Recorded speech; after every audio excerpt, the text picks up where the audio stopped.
দিছেন? ওকে। হ্যালো, আসসালামু আলাইকুম সবাইকে। আপনারা সবাই কেমন আছেন? বলা যায় এক সপ্তাহ না I গেস। তো ১ সপ্তাহের মধ্যে আবার চলে আসলাম আপনাদের সামনে, তাই না? তো আজকে আমরা আমাদের বলা যায় পুরো অ্যাডমিশন সিজনের শেষ ক্লাস আপনাদের সাথে আমার। তো আজকে রিভিশন প্রোগ্রাম ক্লাস, রসায়নের ২ নাম্বার লেকচার। আশা করি আপনারা সবাই যুক্ত থেকে আমাদের ক্লাসটা করার চেষ্টা করবেন। ঠিক আছে? আমরা সেই আগের মতোই কোন ধরনের প্রশ্ন আমাদের হতে পারে কোন ধরনের প্রশ্ন হতে পারে এবং প্রশ্নের এমসিকিউ প্রশ্ন রিলেটেড আমরা বিস্তারিত আলোচনা করব অ্যাকচুয়ালি। তো কে কোথায় থেকে আমাদের সাথে যুক্ত আছেন এবং আমাদেরকে দেখছেন কাইন্ডলি একটু জানাবেন। ওকে? আচ্ছা।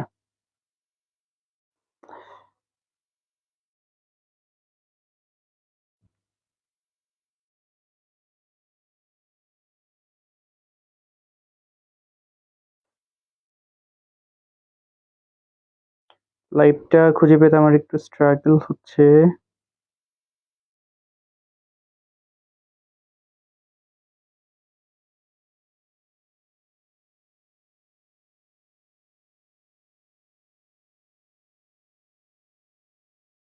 তো আপনারা কে কোথায় থেকে আমাদের সাথে যুক্ত আছেন একটু কাইন্ডলি জানাবেন। ঠিক আছে?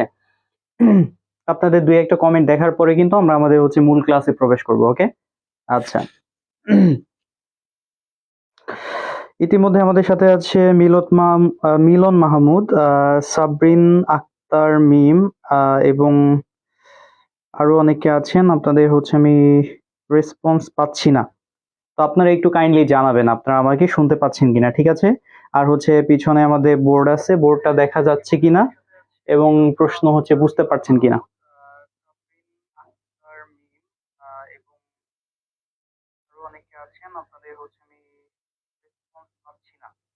আপনারা একটু কাইন্ডলি জানাবেন আপনারা আমাকে শুনতে পাচ্ছেন কিনা। ঠিক আছে? আর পিছনে আমাদের বোর্ড আছে, বোর্ডটা দেখা যাচ্ছে কিনা এবং প্রশ্ন বুঝতে পারছেন কিনা।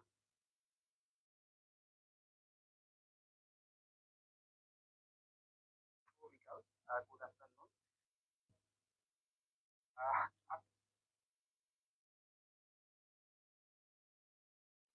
আমাদের সাথে আছে রায়হান হ্যাপি এইচআর। আসসালামু আলাইকুম ভাইয়া। ওয়ালাইকুম আসসালাম। মিলন মাহমুদ, হাম ভাই ক্লিয়ার। ওকে, আচ্ছা ঠিক আছে। তাহলে আমরা দেরি না করে আমাদের মূল ক্লাসে প্রবেশ করবো। ঠিক আছে?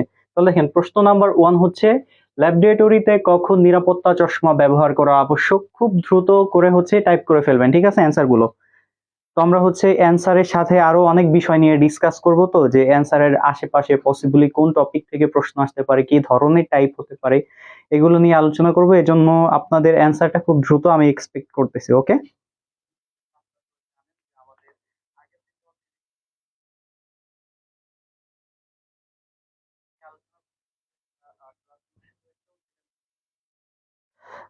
আতিকা আলম, আসসালামু আলাইকুম ভাইয়া। ওয়ালাইকুম আসসালাম। আচ্ছা, ইতিমধ্যে আমরা অ্যান্সার পেয়ে গেছি দুইজনে।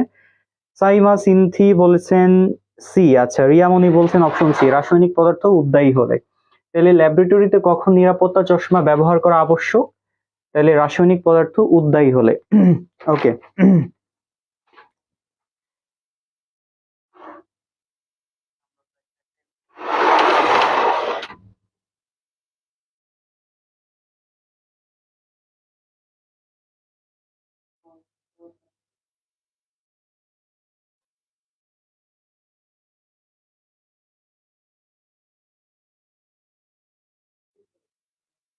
আচ্ছা, তো ইতিমধ্যে অনেকে অ্যান্সার দিয়েছেন। হালদার অয়ন বলেছেন সি, মিলন মাহমুদ সি, এহসান করিম তৌহিদ বলেছেন সি, ফারজানা ফাহমিদা বলেছেন সি, বন্দনা পল বলেছেন সি। আচ্ছা, তাইলে যারা যারা অ্যান্সার কি আমাদের সি দিয়েছেন, তাই না?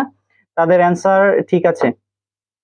তাইলে তারা সঠিক অ্যান্সার দিয়েছেন। ঠিক আছে? তাইলে অ্যান্সার কি হবে? অ্যান্সার সি, রাসায়নিক পদার্থ উদ্বায়ী হলে। ঠিক আছে? রাসায়নিক পদার্থ কি উদ্বায়ী হলে।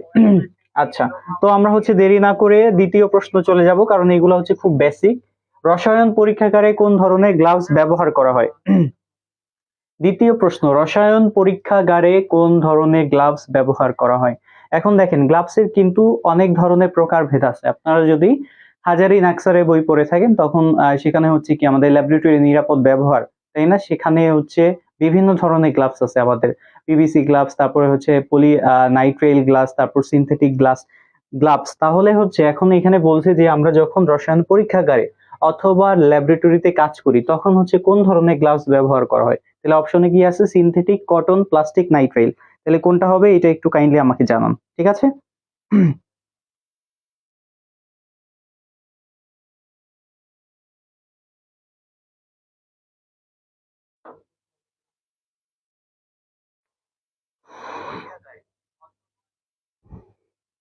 খুব দ্রুত, আশা করব হচ্ছে আপনাদের অ্যান্সারটা আমি খুব দ্রুত পেয়ে যাব।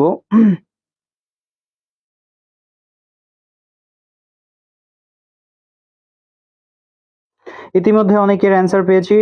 অয়ন বলেছেন ডি, আখি বলেছেন ডি, ফারজানা মাহমিদা বলেছেন ডি, মিলন মাহমুদ বলেছেন ডি, রায়হান বলেছেন ডি। আচ্ছা, তাহলে আপনারা তো সবাই পারতেছেন তাই না? সবকিছুই দেখতেছি পারতেছেন, তাইলে নাইট্রাইল গ্লাভস, তাহলে এই প্রশ্নটার অ্যান্সার হচ্ছে কি ঠিক আছে। তাহলে সিনথেটিক গ্লাস আর প্লাস্টিক গ্লাভস কেন ব্যবহার করব না? কারণ প্লাস্টিক হচ্ছে কি দেখা যায় এক একটা পদার্থ নিয়ে আমরা যখন কাজ করব তখন ওই পদার্থগুলার হচ্ছে কি এক একটা নির্দিষ্ট রিকোয়ারমেন্ট থাকে তাই না? টেম্পারেচার এত থেকে এত, তখন কি হয় এই যে প্লাস্টিক থেকে কি খুব সম্ভবত আগুন লেগে যাওয়ার সম্ভাবনা থাকে, তাহলে প্লাস্টিক এটা ব্যবহার করব না। সেম উইথ হচ্ছে কি আমার কটন আর সিনথেটিক গ্লাস হচ্ছে কি গ্লাভসটা হচ্ছে অ্যালার্জি অথবা বিভিন্ন হচ্ছে শরীরে প্রতিবন্ধকতা সৃষ্টি করতে পারে, এজন্য কি সিনথেটিক গ্লাভস ব্যবহার করা হয় না। তাইলে কোন ধরনের গ্লাভস আমরা ব্যবহার করব? নাইট্রাইল গ্লাভস ব্যবহার করব। ওকে, আচ্ছা, পরের প্রশ্নে চলে যাচ্ছি। পরের প্রশ্নটা দেখেন, 4 ডিজিট, এইটা একটু ভালো করে খেয়াল করবেন। 4 ডিজিট ডিজিটাল ব্যালেন্স দিয়ে কত মিলিগ্রাম? প্রশ্নটা দেখেন, আমি আবার বলতেছি যাতে আপনাদের আনসার দিতে কোনো সমস্যা না হয়। ওকে, 4 ডিজিট কি বলছে এখানে? 4 ডিজিট ডিজিটাল ব্যালেন্স দিয়ে কত মিলিগ্রাম পর্যন্ত ওজন পরিমাপ করা হয়? তাইলে প্রশ্নের অপশন দেখেন, 1, 0.1 মিলিগ্রাম, 0.01 মিলিগ্রাম, 0.001 মিলিগ্রাম। তাহলে এটা কি হবে? অ্যান্সার দিয়ে দেন। প্রশ্নটা আরেকটু পড়েন, ঠিক আছে? আরেকটু পড়ে হচ্ছে খুব দ্রুত অ্যান্সার দিয়ে দেন।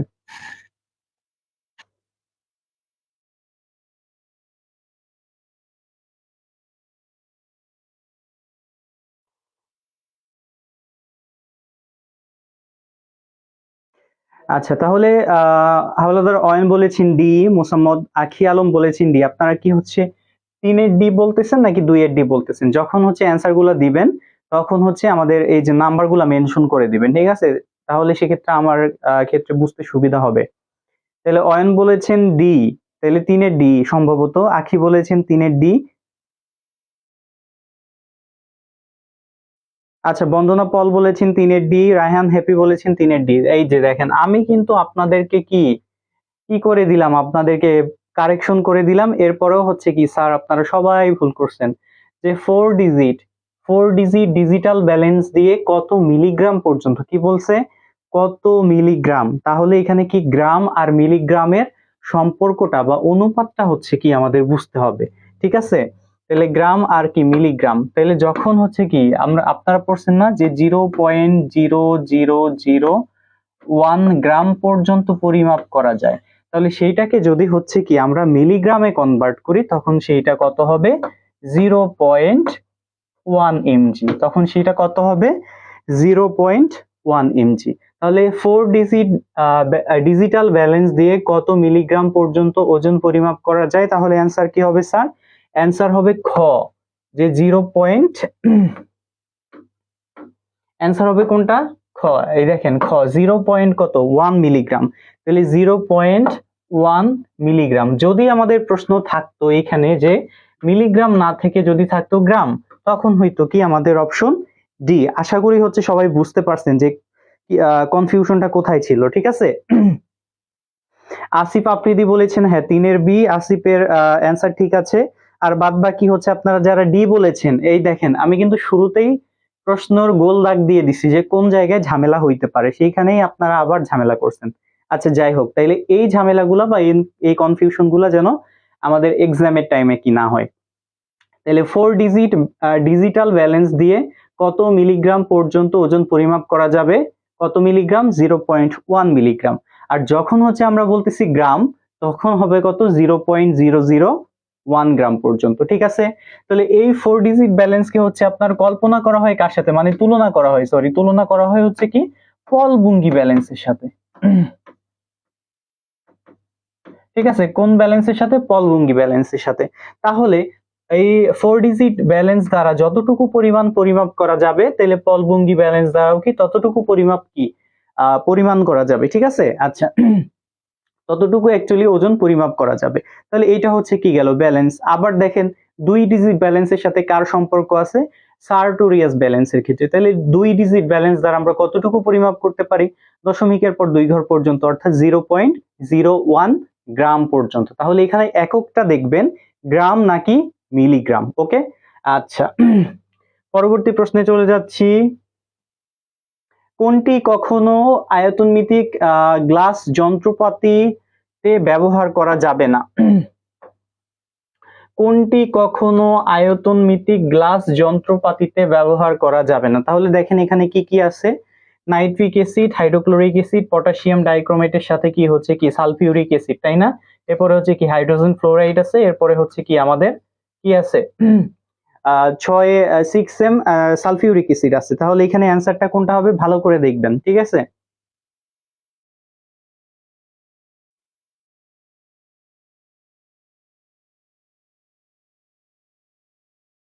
খুব দ্রুত অ্যান্সার দিবেন এবং প্রশ্ন বুঝে পড়ে অ্যান্সার দিবেন যাতে ভুল না হয়। কোনটি কখনো আয়তনমিতিক গ্লাস যন্ত্রপাতিতে ব্যবহার করা যাবে না? এখানে একটা হিন্টস দিয়ে দিচ্ছি। হিন্টসটা হচ্ছে যে একটা এমন একটা পদার্থ ব্যবহার করলে গ্লাসটা কি হয়ে যাবে? ক্ষয় হয়ে যাবে। এই জন্য এই পদার্থটা কি আমরা ব্যবহার করি না। তাহলে এবার বলেন কোন অপশনটা হবে? আচ্ছা, ইতিমধ্যে অ্যান্সার পেয়ে গেছি। আসিফ আফ্রিদি বলেছেন 4-এর এ, রায়হান হ্যাপি বলেছেন 4-এর এ, সাইমা সিথি বলেছেন 4-এর এ, বন্দনা পল বলেছেন 4-এর সি। আচ্ছা ওকে, ঠিক আছে। তাহলে দেখেন আমি কিন্তু হিন্টস দিয়ে দিলাম যে এমন একটা পদার্থ যেটা ব্যবহার করলে কি কাঁচ ক্ষয় হয়, তাইলে সেই পদার্থটা হচ্ছে কি কাঁচের উপর ডিজাইন অথবা নকশা করতে কোনটা ব্যবহার করা হয়? Hydrogen fluoride. দেখেন এই একটা এমসিকিউ। ও কি করে? কাঁচের উপর খোদাই, আমরা বলতে পারি কাঁচের উপর, এখন অনেকে অনেক নাম দেয়, ডিজাইন বলে, নকশা বলে, খোদাই বলে, ঠিক আছে, ক্ষয় বলে, যে কোনো একটা করি হচ্ছে কি হাইড্রোজেন ফ্লোরাইড দ্বারা। তো যখন হচ্ছে আমরা এই দ্রবণটা হচ্ছে কি ওই যে আমাদের আয়তনমিতিক গ্লাস যন্ত্রপাতিতে ব্যবহার করব, এখন গ্লাসের প্রকারভেদ তো লাগবে, গ্লাসটা হার্ড গ্লাস নাকি গ্লাসটা সফট গ্লাস নাকি গ্লাসটা পাইরেক্স গ্লাস, অর্থাৎ গ্লাসের প্রকারভেদ অনুসারে কি আমরা পরিষ্কার কি চুজ করতে হবে। ঠিক আছে, তাহলে এইটা যদি ব্যবহার করি তখন কি গ্লাসটা কি ক্ষয় হয়ে যাবে ইজিলি। এই ক্ষেত্রে তাইলে কোনটা ব্যবহার করা যাবে না? আমাদের হাইড্রোজেন ফ্লোরাইড। সুতরাং যারা যারা হচ্ছে এখানে অপশন এ লিখছেন তাদের অ্যান্সারটা কারেক্ট এবং সঠিক হয়েছে। ওকে, আচ্ছা পরবর্তী প্রশ্নে চলে যাচ্ছি। পরবর্তী প্রশ্নটা হচ্ছে দেখেন দ্রবণে সোডিয়াম আয়ন শনাক্তকরণ। তাহলে এখান থেকে একটা আয়ন শনাক্তকরণ থেকে কি একটা প্রশ্ন আসছে। তাহলে এটা কোন অধ্যায় পাবেন? গুণগত রসায়নে। ওই যে আপনারা এইচএসসি তে যে প্র্যাকটিক্যাল গুলো করে আসছেন ওইগুলা, গুণগত রসায়ন। ঠিক আছে, আচ্ছা তাইলে দ্রবণে সোডিয়াম আয়ন শনাক্তকরণে কোনটি ব্যবহার করা হয়? তাহলে এইটা একটু বলেন। দ্রবণে সোডিয়াম আয়ন শনাক্তকরণে কোনটি ব্যবহার করা হয়?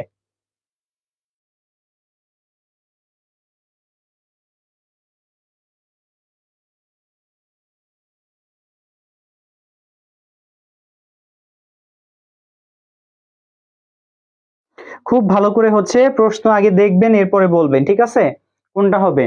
তাহলে এখানে হচ্ছে কি সিলভার নাইট্রেট দ্রবণ কি পরীক্ষা করা হয়, মানে সোডিয়াম আয়ন শনাক্তকরণে ব্যবহার করা হয়? হয় না। এরপরে হচ্ছে কি আছে আপনার সোডিয়াম কি সোডিয়াম অ্যান্টিমনেট আছে, এরপরে হচ্ছে কি পটাশিয়াম পাইরো অ্যান্টিমনেট আছে, তাই না?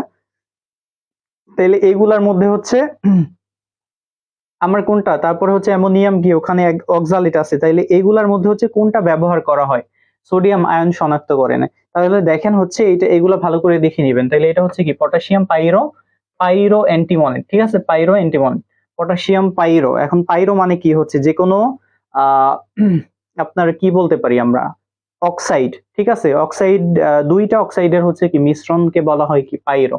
এই পাইরো কথাটা আমরা আবার পরবর্তীতে যাব। ঠিক আছে, পাইরো মানে কি বা পাইরো সংকেত কিভাবে আমরা চিনবো। তাহলে দেখেন, দ্রবণে সোডিয়াম আয়ন শনাক্তকরণে নিচের কোনটি ব্যবহার করা হয়? পটাশিয়াম পাইরো অ্যান্টিমনের দ্রবণ, যার সংকেত হচ্ছে K2H2SB2O7। ওকে, আচ্ছা, নেক্সট প্রশ্নে হচ্ছে আমরা চলে যাচ্ছি। শিখা পরীক্ষায় কোন এসিড ব্যবহার করা হয়? খুবই সহজ একটা প্রশ্ন। কি বলছে? শিখা পরীক্ষায় কোন এসিডটা ব্যবহার করা হয়?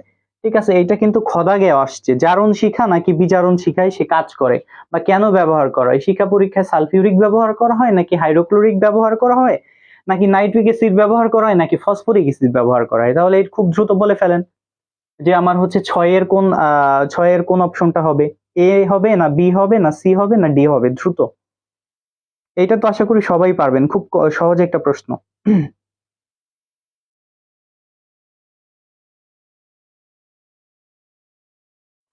তাহলে এই তো ইতিমধ্যে হচ্ছে অ্যান্সার পেয়েছি। আসিফ আফ্রিদি বলেছেন 6 এর সি। আচ্ছা, আসিফ ইতিমধ্যে অ্যান্সার দিয়েছেন। বন্দনা বলেছেন 5 এর সি। তানজিম আক্তার বলেছেন সি। হাওলাদার অয়ন বলেছেন ডি। রায়ান, আচ্ছা ঠিক আছে, আমরা আর হচ্ছে অ্যান্সার নিচ্ছি না, ঠিক আছে, এটা নিয়ে ডিসকাস করি। তাহলে হচ্ছে আমাদের কি ব্যবহার করা হয় শিখা পরীক্ষায়? তাহলে যারা যারা হচ্ছে সি বলছেন তাদের অ্যান্সারটা কি ঠিক আছে? শিখা পরীক্ষায় হচ্ছে হাইড্রোক্লোরিক অ্যাসিড হচ্ছে কি ব্যবহার করা হয়? শিখা পরীক্ষায় হাইড্রোক্লোরিক অ্যাসিড ব্যবহার করা হয়।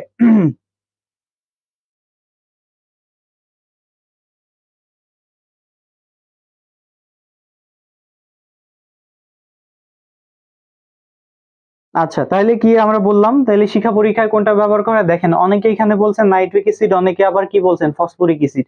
আর কদাক তো সংকেতেই নাই, তাই না? কদাক কি কোনো অ্যাসিড? কদাক কোনো অ্যাসিড না, তাহলে কদাক আগে থেকে ডিলেট। তাহলে এখন এই তিনটার মধ্যে হচ্ছে কোনটা আমার কারেক্ট হবে, এটা হচ্ছে কি আপনারা বলছেন, অনেকে এখন বলছেন।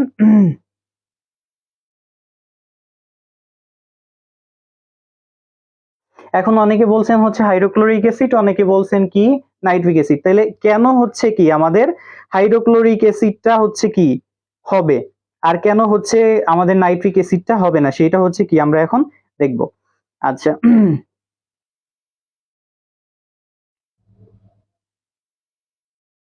তাহলে হচ্ছে দেখেন, এই যে আমাদের কি সালফিউরিক অ্যাসিড, সরি আমাদের হাইড্রোক্লোরিক অ্যাসিড, তো হাইড্রোক্লোরিক অ্যাসিড আমরা এজন্য ব্যবহার করব কারণ এই হাইড্রোক্লোরিক অ্যাসিড আমাদের জারণ অথবা বিজারণ শিখার মান বা ধাতুগুলোকে এমন ভাবে উত্তপ্ত করে যখন আয়নগুলো হচ্ছে কি ইজিলি শনাক্তকরণ করা যায় অথবা মডিফাই করা যায়, ঠিক আছে। এই কারণে হচ্ছে আমরা শিখা পরীক্ষায় কি HCl অথবা হাইড্রোক্লোরিক অ্যাসিড হচ্ছে কি ব্যবহার করে থাকি। নেক্সট প্রশ্নে চলে আসি, নিউক্লিয়াসের ব্যাস কত? যদি এরকম প্রশ্নে থাকে নিউক্লিয়াস, কিসের নিউক্লিয়াস? নিউক্লিয়াস মানেই পরমাণু, মানেই কাকে বলবে? হাইড্রোজেনকে মিন করবে। কাকে মিন করবে? হাইড্রোজেনকে, ঠিক আছে। তাইলে এইখানে হাইড্রোজেন কথাটা হয়তো থাকবে না প্রশ্নে, বাট অলওয়েজ মনে রাখবেন এখানে কাকে বুঝাইছে? হাইড্রোজেনকে বুঝাইছে। তাইলে হাইড্রোজেন নিউক্লিয়াসের ব্যাস প্রায় কতটা, এটা একটু বলেন। দেখেন, একটা একক আছে সেন্টিমিটারে, একটা একক আছে সরি একটা একক আছে হচ্ছে কি আপনার মিটার এককে। তো আমাদের অপশন গুলাই কোনটা সেন্টিমিটার একক, কোনটা মিটার একক, এগুলা হচ্ছে দেখে এরপর ভালো করে অ্যান্সার করবেন। ওকে, তাহলে এখন অ্যান্সারটা দিয়ে দেন। বন্দনা পল বলেছেন 7 এর ক 10⁻10 ন্যানোমিটার। আচ্ছা, বন্দনা পলের অ্যান্সার হয় নাই, ঠিক আছে, তার মানে এই তিনটার মধ্যে হবে। বাকি এখন বাকি সবাই বলে দেন। আসিফ আফ্রিদি বলেছেন 7 এর এ হয়নি।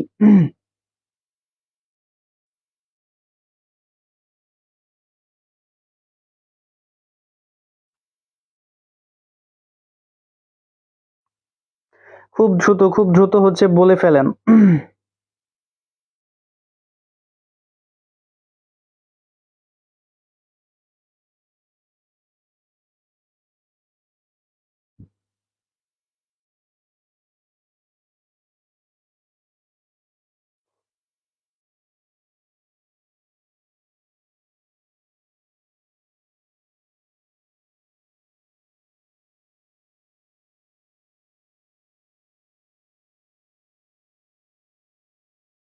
দেখেন, কদাক কিন্তু প্রথমে বাদ দিয়ে দিছি, এটা ভালো করে দেখবেন। নিউক্লিয়াসের ব্যাস কত?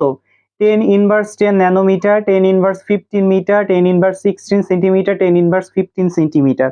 তো প্রথমে হচ্ছে কি দেখেন, যখন হচ্ছে আমরা একটু বললাম যে কোন এককটা সেন্টিমিটারে আছে, কোন এককটা মিটারে আছে, এইগুলা হচ্ছে কি ভালো করে খেয়াল করবেন। ন্যানোমিটারের ক্ষেত্রে হচ্ছে কি আমরা প্রকাশ করতে পারি, কিন্তু সেই ক্ষেত্রে হচ্ছে কি আমাদের ভালো করে আগে মিটার একক অথবা সেন্টিমিটার একক জানতে হবে। এই দুইটা একক জানলেই হচ্ছে কি পরবর্তীতে কি কনভার্ট করা পসিবল। ঠিক আছে, আচ্ছা। নিউক্লিয়াসের ব্যাস এবং কি ব্যাসার্ধ, ঠিক আছে, আমরা যদি বলি যে নিউক্লিয়াসের ব্যাস কত, তাহলে এখন অ্যান্সার কত হবে? আপনারা অনেকে বলছেন হচ্ছে কি ক, ম্যাক্সিমাম অ্যান্সার দিয়েছেন ক। দেখেন কতে কি বলছে, 10 ইনভার্স কত, 10 ন্যানোমিটার। কতে কি বলা হয়েছে? 10 ইনভার্স 10 ন্যানোমিটার। তাহলে আমাদের অ্যান্সার হচ্ছে কত? যদি আমরা সেন্টিমিটার এককে লিখি, যদি আমরা সেন্টিমিটার এককে লিখতে চাই, তখন আমরা কত লিখি? 10 ইনভার্স কত, 12 হচ্ছে কত সেন্টিমিটার। তাহলে এইটাকে যদি আমরা মিটার এককে কনভার্ট করি, তখন এক্সট্রা করে কি 3টা শূন্য, 1000 না, তাইলে 3টা শূন্য হচ্ছে কি অ্যাড হবে। তাইলে কত হবে? 10 ইনভার্স কত, 15 মিটার। তাহলে অ্যান্সার কোনটা?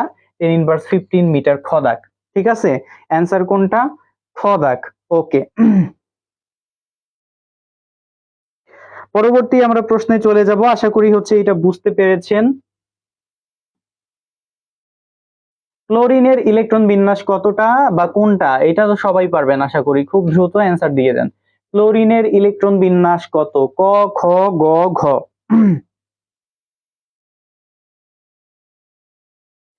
ক্লোরিনের ইলেকট্রন বিন্যাস কোনটি? খুব দ্রুত অ্যান্সারটা হচ্ছে আশা করতেছি। আমাদের কিন্তু অনেক প্রশ্ন, সুতরাং আপনারা যদি ডিলে করেন আমি কিন্তু সবগুলো প্রশ্ন ডিসকাস করতে পারবো না। এজন্য চটপট করে অ্যান্সার দিয়ে ফেলুন, আমার ক্লাসটা হচ্ছে আমি যথা টাইমে শেষ করতে পারবো।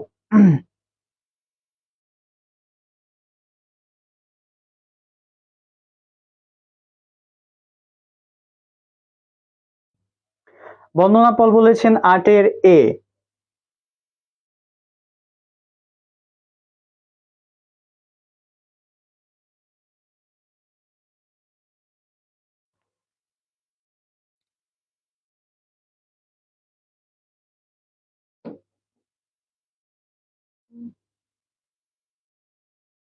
সরি, অ্যাকচুয়ালি আমি ডিসকানেক্টেড হয়ে গেছি, আমার ফোনটা অ্যাকচুয়ালি অফ হয়ে গেছে। তো ইতিমধ্যে আমরা ফোনটা অন হওয়ার পরে অ্যাকচুয়ালি হচ্ছে আপনাদের সাথে আবার জয়েন হতে পারবো। এছাড়া হচ্ছে আমরা কয়েকটা প্রশ্ন অ্যাকচুয়ালি ডিসকাস করি, ঠিক আছে? আচ্ছা দেখেন, তাহলে ক্লোরিনের ইলেকট্রন বিন্যাস কতটা? ইতিমধ্যে হচ্ছে দেখলাম যে একজন অ্যান্সার দিয়েছে, বন্দনা। বন্দনা হচ্ছে বলছে যে অপশন হচ্ছে কি এ। তাহলে ইলেকট্রন বিন্যাস কি বা ইলেকট্রন সংখ্যাটা হচ্ছে কি আমার কাউন্ট করতে হবে, হিসাব করতে হবে যে সবগুলা, যে 17 বলছে 17টা আছে কিনা। তাহলে কত? 6, 7, 8, 9, 10, 15, 17। তাহলে এইটা মিলে হচ্ছে কত আছে? 17 আছে। এখানে দেখেন 4, 8, 4, 8, 9, 10, 5, 5, 8, 2, 17। এখানেও কিন্তু 17টা আছে। ঠিক আছে, কিন্তু আমাদের এখানে হচ্ছে কি দেখতে হবে, ঠিক আছে? উপরে ইলেকট্রন সংখ্যা যদি সেমও থাকে, প্রথম কথা হচ্ছে আগে ইলেকট্রন সংখ্যা দেখবো। যদি ইলেকট্রন সংখ্যা সেম যদি না হয়, তখন কি বুঝবো? যে যার 17 ওইটাই অ্যান্সার। কিন্তু যদি অনেকগুলার সেম থাকে, তখন আমাদের প্রথমে দেখতে হবে যে এই যে শক্তি স্তরের যেখানে ইলেকট্রন সংখ্যাগুলা, সেইগুলা ঠিক আছে কিনা। দেখেন এই যে পি এর উপরে কি বসাইছে? 4 বসাইছে, কিন্তু পি এর বা পি অরবিটালে সর্বোচ্চ ইলেকট্রন ধারণ ক্ষমতা হচ্ছে কয়টা? 6টা। তাহলে এখানে আছে 4টা, তাহলে হবে না। এস অরবিটালে কয়টা? 2টা। আছে কয়টা? 4টা, তাহলে কি হবে? তাহলে এটাও হবে না। এরপরে হচ্ছে আসেন, এই যে এই একটা এস এ কয়টা দিছে? 3 দিছে, তার মানে এটাও হবে না। এরপরে দেখেন এস এ কত দিছে? 4 দিছে, তার মানে এটাও হবে না। তাহলে অ্যান্সার হবে কোনটা? অ্যান্সার হবে ক দাগ। অ্যান্সার হবে কোনটা? ক দাগ। 1s2, 2s2, 2p6, 3s2, 3p5। প্রত্যেকটা শক্তি স্তরে যতগুলা ইলেকট্রন ধরে ততগুলো ইলেকট্রনই কি আছে আমার। ওকে, আচ্ছা। সরি একটু, হ্যাঁ আমার ফোনটা অ্যাকচুয়ালি অফ হয়ে গেছে, আমার খেয়াল ছিল না যে অ্যাকচুয়ালি চার্জ নাই বা কিছু। যাই হোক, দুইটা প্রশ্ন সলভ করে একটু চার্জ হলে আপনাদের সাথে আর কি আবার জয়েন করতেছি আমি। ওকে, তাহলে দেখেন মাইক্রোওয়েভের তরঙ্গ দৈর্ঘ্য কত?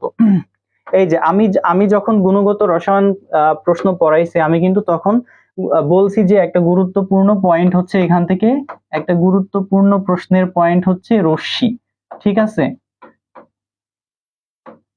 একটা গুরুত্বপূর্ণ প্রশ্নের পয়েন্ট হচ্ছে রশ্মি। এখন এই রশ্মিদের মধ্যে হচ্ছে কি আমার দৃশ্যমান তরঙ্গ দৈর্ঘ্য আছে বা দৃশ্যমান অঞ্চলের রশ্মি আছে। এরপরে হচ্ছে কি আপনার ন্যানো আছে, তাই না? তারপরে হচ্ছে আপনার এই যে মাইক্রোওয়েভ, রেডিও ওয়েভ, তার মানে এক্স রে যে তরঙ্গ দৈর্ঘ্যের পরিসর, সেইগুলো আছে। তাহলে এই পুরো হচ্ছে কি আমাদের পড়তে হবে। তাহলে এখন দেখেন স্বভাবত যে প্রশ্নটা আসে এটা কিন্তু ফিজিক্স এবং কেমিস্ট্রি উভয়েরই প্রশ্ন, যে নিচের কোনটির তরঙ্গদৈর্ঘ্য সবচেয়ে বেশি বা নিচের কোনটির তরঙ্গদৈর্ঘ্য সবচেয়ে কম। ঠিক আছে, এরকম করে প্রশ্ন আসে। অথবা আসতে পারে দৃশ্যমান অঞ্চলে তরঙ্গদৈর্ঘ্য কত, অথবা আসতে পারে কত ন্যানোমিটার থেকে কত ন্যানোমিটার এই তরঙ্গ রশ্মি দ্বারা হচ্ছে ড্রাগ শনাক্ত করা হয় অথবা জৈব যৌগ শনাক্ত করা হয়। ঠিক আছে, আচ্ছা তাহলে তাহলে হচ্ছে আমরা দেখি, তাহলে এইটার অ্যান্সার হবে কোনটা?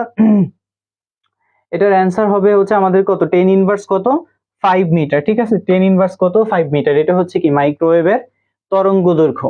মাইক্রোওয়েভের তরঙ্গ দৈর্ঘ্য কত, 10 ইনভার্স 5 মিটার। আচ্ছা, নেক্সট প্রশ্নে হচ্ছে আমরা চলে যাই, এই যে দেখেন 10। তাহলে ওই যে একটু আগে বললাম যে শুধু যে এরকম টাইপের প্রশ্ন হবে এটা না, কিন্তু যে দৃশ্যমান অঞ্চলের এই যে আসছে তরঙ্গ দৈর্ঘ্যের পরিসর, যে পরিসর রেঞ্জ কত থেকে কতটুকু পর্যন্ত, এটা সবাই জানি তাই না? সবাই বলতে পারেন না? তাহলে দেখেন কত, 10 ন্যানোমিটার থেকে 380 ন্যানোমিটার, এরপরে বলছে 380 ন্যানোমিটার থেকে 780 ন্যানোমিটার, 1 মিলিমিটার থেকে 1 মিটার, 1 মিলিমিটার থেকে 10 কিলোমিটার পর্যন্ত। এটা তো হবেই না তাই না, দৃশ্যমান তরঙ্গ দৈর্ঘ্য এটা তো হবেই না। তাহলে অ্যান্সার হবে কোনটা? এটা সবাই হচ্ছে কি আমরা বলতে পারি যে 380 ন্যানোমিটার থেকে 780 ন্যানোমিটার পর্যন্ত দৃশ্যমান আলোর তরঙ্গ দৈর্ঘ্য। এটাকে কি দ্বারা মনে রাখতে পারি? বেনি, আসহ, কলা। তাইলে সবচেয়ে তরঙ্গ দৈর্ঘ্যের মান কার বেশি? লাল, লাল আলো তাই না? লাল আলো হচ্ছে কি বেশি, লাল আলো হচ্ছে বেশি, আর বেগুনি আলো হচ্ছে কি কম। বেগুনি আলো হচ্ছে কি কম। তার মানে আমরা যদি বলি কোন আলোর তরঙ্গদৈর্ঘ্য সবচেয়ে বেশি? লাল আলো। কোন আলোর তরঙ্গদৈর্ঘ্য সবচেয়ে কম? বেগুনি আলো। এখন দেখেন, যার তরঙ্গদৈর্ঘ্য বেশি তার কি হয়? বিচ্যুতি কম হয়। ঠিক আছে, এখন যদি বলি যে কোন আলোর বিচ্যুতি সবচেয়ে বেশি, তাইলে যার তরঙ্গদৈর্ঘ্য কম ওর কি বিচ্যুতি সবচেয়ে কি বেশি হবে। বিচ্যুতি আর হচ্ছে তরঙ্গদৈর্ঘ্য পরস্পরের কি ব্যস্তানুপাতিক, একটা যদি বাড়ে বিপরীতটা কমে যাবে, একটা যদি কমে বিপরীতটা কি বেড়ে যাবে। ঠিক আছে, আচ্ছা তাহলে এই গেল হচ্ছে কি আমাদের দৃশ্যমান আলোর কি তরঙ্গ দৈর্ঘ্য। তাহলে কোনটার তরঙ্গ দৈর্ঘ্য বেশি, কোনটার তরঙ্গ দৈর্ঘ্য কম, কোনটার বিচ্যুতি বেশি, কোনটার বিচ্যুতি কম। ঠিক আছে, আচ্ছা তাহলে অ্যান্সার হবে কত আমাদের? 380 ন্যানোমিটার থেকে 780 ন্যানোমিটার পর্যন্ত। আচ্ছা, নেক্সট প্রশ্নে চলে যাচ্ছি। নিম্নের কোন যৌগটির দ্রাব্যতা সবচেয়ে কম? দেখেন নিচের কোন যৌগটির দ্রাব্যতা সবচেয়ে কম। কথা হচ্ছে এই যে যে দ্রাব্যতা, তাহলে এই দ্রাব্যতার ডিপেন্ডেন্সি কি, বা হচ্ছে কোন কোন বিষয়ের উপর হচ্ছে কি নির্ভর করে। তাহলে দেখেন এইখানে কি কি আছে অপশনে, barium sulphate, calcium sulphate, strontium sulphate, magnesium sulphate, তাই না? তাহলে এরা হচ্ছে কি প্রায় হচ্ছে কি আমার গ্রুপ 1 আর কি গ্রুপ 2 এর মৌল, তাই না? ম্যাগনেসিয়াম, ক্যালসিয়াম নাকি গ্রুপ 2 এর মৌল সবাই। তাহলে দেখেন গ্রুপ 2 এর ক্ষেত্রে হচ্ছে কি যত হচ্ছে নিচ থেকে উপরের দিকে যাওয়া হয়, ঠিক আছে, পর্যায় সারণীর যত নিচ থেকে উপরের দিকে যাওয়া হয় তত হচ্ছে কি আমাদের দ্রবণীয়তার মান হচ্ছে কি কমতে থাকে, তত হচ্ছে কি দ্রবণীয়তার বা দ্রাব্যতার মান হচ্ছে কি কমতে থাকে। তাইলে সেই হিসাবে একই গ্রুপের নিচ থেকে উপরের দিকে যাওয়া হলে উপরের মৌলটা হচ্ছে কি আমার বেরিয়াম, তাইলে বেরিয়ামের দ্রাব্যতা কি সবচেয়ে কম হবে, বেরিয়াম সালফেটের দ্রাব্যতা হচ্ছে কি হবে? কম হবে। ঠিক আছে, তাহলে এইটা হচ্ছে কি বলা যায় ওই যে পর্যায়বৃত্ত ধর্মের যে বৈশিষ্ট্যগুলো আছে বৈশিষ্ট্যগুলোর মধ্যে হচ্ছে কি একটা পয়েন্ট। তাহলে যৌগের দ্রাব্যতা অথবা কি আসতে পারে অধঃক্ষেপণের শর্ত, যে নিচের কোন যৌগটা হচ্ছে অধঃক্ষিপ্ত হবে, কোনটা অধঃক্ষিপ্ত হবে না, কোনটা দ্রাব্যতা বেশি, কোনটা দ্রাব্যতা কম। যদি তাপমাত্রা বাড়ে তাহলে দ্রাব্যতা কি বাড়বে নাকি কি দ্রাব্যতা কমবে। ঠিক আছে, তাহলে এই ধরনের কি প্রশ্ন আসতে পারে এই পয়েন্টের আশপাশ দিয়ে। ঠিক আছে, আচ্ছা পরবর্তী প্রশ্নে আমরা চলে যাই। পর্যায় সারণীতে ডি ব্লক মৌলের সংখ্যা কতটি? এটা খুবই ইজি, খুবই পারবেন আশা করি। তাহলে ডি ব্লক পর্যায় সারণীতে মূলত কয়টা ব্লক আছে? S block, P block, D block এবং কি এফ ব্লক। যে মৌলসমূহকে সুন্দর করে সাজাইতে বা পর্যায়ক্রমে আলাদা আলাদা করে তাদের হচ্ছে কি রাসায়নিক ধর্মের ভিত্তিতে হচ্ছে কি কয়টা? 4টা ব্লকে ভাগ করা হয়। এই 4টা ব্লক কি কি? S block, P block, D block এবং কি এফ ব্লক। তো এস ব্লকের মৌল সংখ্যা হচ্ছে কতটা? দেখেন এস ব্লকের মৌল সংখ্যা হচ্ছে কতটা? 14টা। পি ব্লকের মৌল সংখ্যা হচ্ছে কতটা? পি ব্লকের মৌল সংখ্যা হচ্ছে কতটা? 36টা। ডি ব্লকের মৌল সংখ্যা হচ্ছে কত? দেখেন এই যে ডি ব্লকেরটা আসছে, তাহলে ডি ব্লকের মৌল সংখ্যা হচ্ছে কত? 41টা। তাহলে 41টা কার? ডি ব্লকের, 41 টাকার ডি ব্লকের। আর এ ব্লকের মৌল সংখ্যা কতটা? 27টা। এ ব্লকের মৌল সংখ্যা কতটা? 27টা। ওকে, আচ্ছা। এখন এই যে যে কাউন্ট দিছে যে ব্লকের মৌল সংখ্যা গণনা করো, তো এরকম একটা মেডিকেল ভর্তি পরীক্ষায় এরকম একটা প্রশ্ন ছিল যে ইনার ট্রানজিশন মৌল সংখ্যা কতটা অথবা আন্ত অবস্থান্তর মৌল সংখ্যা কতটা। তাহলে এটা হচ্ছে কত? তাহলে আন্ত অবস্থান্তর মৌলের সংখ্যা যদি হচ্ছে কি আমাদের ওল্ড পর্যায় সারণী বা পুরনো যে পর্যায় সারণী আছে ওই পর্যায় সারণী যদি কাউন্ট করি তখন আমরা কি পাবো? ইনার ট্রানজিশন মৌল সংখ্যা হচ্ছে কতটা? 28টা। কত? 28। কত? 28। ঠিক আছে, এইটা হচ্ছে কি মেডিকেল ভর্তি পরীক্ষায় এরকম আসছিল। তো এইগুলা হচ্ছে কি আশেপাশে জেনে নিবেন। যে ডি ব্লকের মৌল সংখ্যা আসছে, তাহলে আমি কি জেনে নিব? বাকি যে 4টা ব্লক আছে, 4টা ব্লকের কি নাম্বার গুলাও জানবো যে কতটা মৌল আছে এবং কি কিছুটা বৈশিষ্ট্য কি পড়ে নিলাম। তাহলে হচ্ছে আমাদের শেষ মুহূর্তের যে প্রিপারেশন বা রিভিশন বলেন সবকিছুই কি ভালো হবে। ওকে, আচ্ছা, সরি, খুবই সরি যে ইন্টারাকশন করতে পারতেছি না। যাই হোক, এরপরে হচ্ছে দেখেন নিচের কোন অক্সাইডটি অম্লধর্মী? নিচের কোন অক্সাইডটি অম্লধর্মী? এটা গত ক্লাসেও অ্যাকচুয়ালি আলোচনা করেছিলাম, তাই না? গত ক্লাসে হচ্ছে কি আমরা আলোচনা করেছিলাম যে কোন মৌল কোনগুলো হচ্ছে অম্লীয় হয় আর কোনগুলা হচ্ছে কি ক্ষারীয় হয়। তাহলে এইটা হচ্ছে কি আমরা দুইটা বৈশিষ্ট্যের মাধ্যমে হচ্ছে কি দেখাইছিলাম যে একটা হচ্ছে কি ধাতু যদি থাকে তখন কি হবে আর অধাতু যদি থাকে তখন কি হবে। অধাতু যদি থাকে তখন কি হবে? সম্ভবত ধাতুর অক্সাইড হচ্ছে কি আমরা বলে থাকি যে কোন প্রকৃতির? ক্ষারীয় প্রকৃতির। কোন প্রকৃতির? ক্ষারীয়। ঠিক আছে, ধাতুর অক্সাইড ক্ষারীয় প্রকৃতির এবং অধাতুর অক্সাইড কি অম্লীয় প্রকৃতির। অম্লীয় প্রকৃতির। ওকে, আচ্ছা, তাহলে এখন দেখেন নিচের কোন অক্সাইডটা অম্লধর্মী? তাহলে এখন ধাতু আর কি অধাতু আইডেন্টিফাই করেন। ও হচ্ছে কি একটা ধাতু, তার মানে ধাতুর অক্সাইড কি ক্ষার? ও হবে না। অ্যালুমিনিয়াম কি একটা ধাতু? অ্যালুমিনিয়ামও হবে না। সোডিয়াম কি একটা ধাতু? সোডিয়ামও হবে না। কার্বন কি একটা অধাতু? তাহলে অধাতুর অক্সাইড হচ্ছে কি অম্লীয় অথবা অ্যাসিডিক। তাহলে অ্যান্সার হবে কি আমাদের কার্বন ডাই অক্সাইড, CO2। ঠিক আছে, আচ্ছা।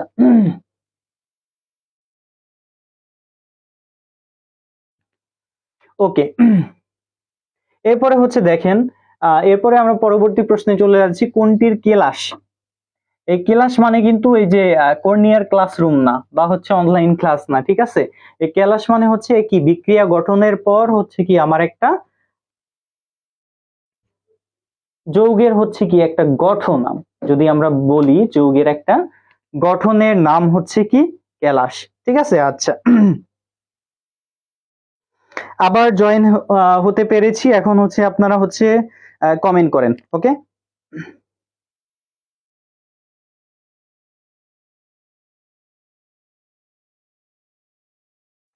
তাহলে নিচের কোনটির কেলাস হচ্ছে কি ঘনক আকৃতির? কেলাস হচ্ছে ওই যে বললাম যে বিক্রিয়ার পর হচ্ছে কি করে আপনার হচ্ছে যে উৎপাদ বা যে যৌগটা উৎপন্ন হবে সেই উৎপাদটা হচ্ছে কি একটা আকৃতি গঠন করে, যাকে হচ্ছে কি বলা হয় কঠিন আকৃতি হইতে পারে। তখন সেটা হচ্ছে কি স্ফটিক আকার দেখতে হয় অথবা ঘনক আকার দেখতে হয়, একটা হচ্ছে কি প্রকৃতি তৈরি করে। তাহলে এখন বলছে কোনটির কেলাস হচ্ছে ঘনক আকৃতির? Sodium chloride, tin chloride, barium sulphate এবং কি পটাশিয়াম নাইট্রেট। তাহলে কোনটা হবে একটু বলেন। ইতিমধ্যে অনেকে অ্যান্সার দিয়েছেন। মাহমুদা সুলতানা মুক্তা বলেছেন 14D, আসিফ আফ্রিদি বলেছেন 14D পটাশিয়াম নাইট্রেট। আচ্ছা, আর হচ্ছে আপনারা অ্যান্সার দিলে হচ্ছে দিয়ে ফেলেন খুব দ্রুত। এটা কিন্তু খুব ইজি, ওই যে আপনারা যে হচ্ছে কি বলে বোর্ড বইয়ের প্রশ্ন যে সলভ করেন না, সেইখানে কিন্তু কি আছে এই যে এই প্রশ্নগুলা কিন্তু আসে। এখানে অধ্যায় ভিত্তিক যে প্রশ্নগুলো আছে ওইগুলা কিন্তু সলভ করলেই কি হয়ে যায়। ঠিক আছে, আচ্ছা, তাহলে দেখেন আমাদের হচ্ছে ঘনক আকৃতির কেলাস অনেকেই অ্যান্সার দিয়েছেন ডি বলেছেন, কিন্তু আমাদের সঠিক অ্যান্সার হচ্ছে কি সোডিয়াম ক্লোরাইড, NaCl। ঠিক আছে, NaCl কিসের সংকেত? খাদ্য লবণের। নার্সিং ভর্তি পরীক্ষার প্রশ্ন, তাই না? এখন এই বেসিক যদি আসে আর আপনারা না পারেন, পরে বললেন না যে এগুলা হচ্ছে স্যারের দোষ, স্যার আমাদের কেন পড়ায় না খাবার লবণের সংকেত। হ্যাঁ, তাহলে এগুলা কিন্তু বেসিক জিনিস, নিজেকে কি জানতেই হবে। ওকে, তাহলে এখন দেখেন আবার যেটা আসতে পারে যে এখানে আসছে কোনটির কেলাস ঘনক আকৃতির? তাহলে সোডিয়াম ক্লোরাইড। এখন পরীক্ষা আসতে পারে যে সোডিয়াম ক্লোরাইডের গলনাঙ্ক কত? যে NaCl এর গলনাঙ্ক কত, তাইলে NaCl এর গলনাঙ্ক হচ্ছে কত ভাইয়া? 801 ডিগ্রি সেন্টিগ্রেড। কত? 801 ডিগ্রি সেন্টিগ্রেড। ঠিক আছে, আচ্ছা।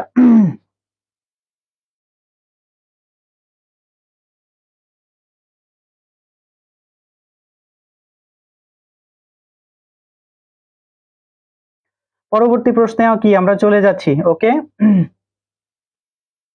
নিচের অ্যাসিড গুলোর মধ্যে কোনটা পাইরো অ্যাসিড? এই যে বললাম যে আমরা কি পাইরো অ্যাসিড নিয়ে হচ্ছে কি একটু আলোচনা করব। তাইলে পাইরো অ্যাসিড কোনটা দেখেন, প্রথমটা হচ্ছে কত, এই যে O4, তাই না? HClO4, O4 এটাকে কি বলবো? হাইপোক্লোরাস অ্যাসিড, হাইপোক্লোরাইড, ঠিক আছে, হাইপোক্লোরাইড অ্যাসিড। এরপরে হচ্ছে কি আমার সালফিউরিক অ্যাসিড, এরপরে হচ্ছে কি আমার ফসফরিক অ্যাসিড।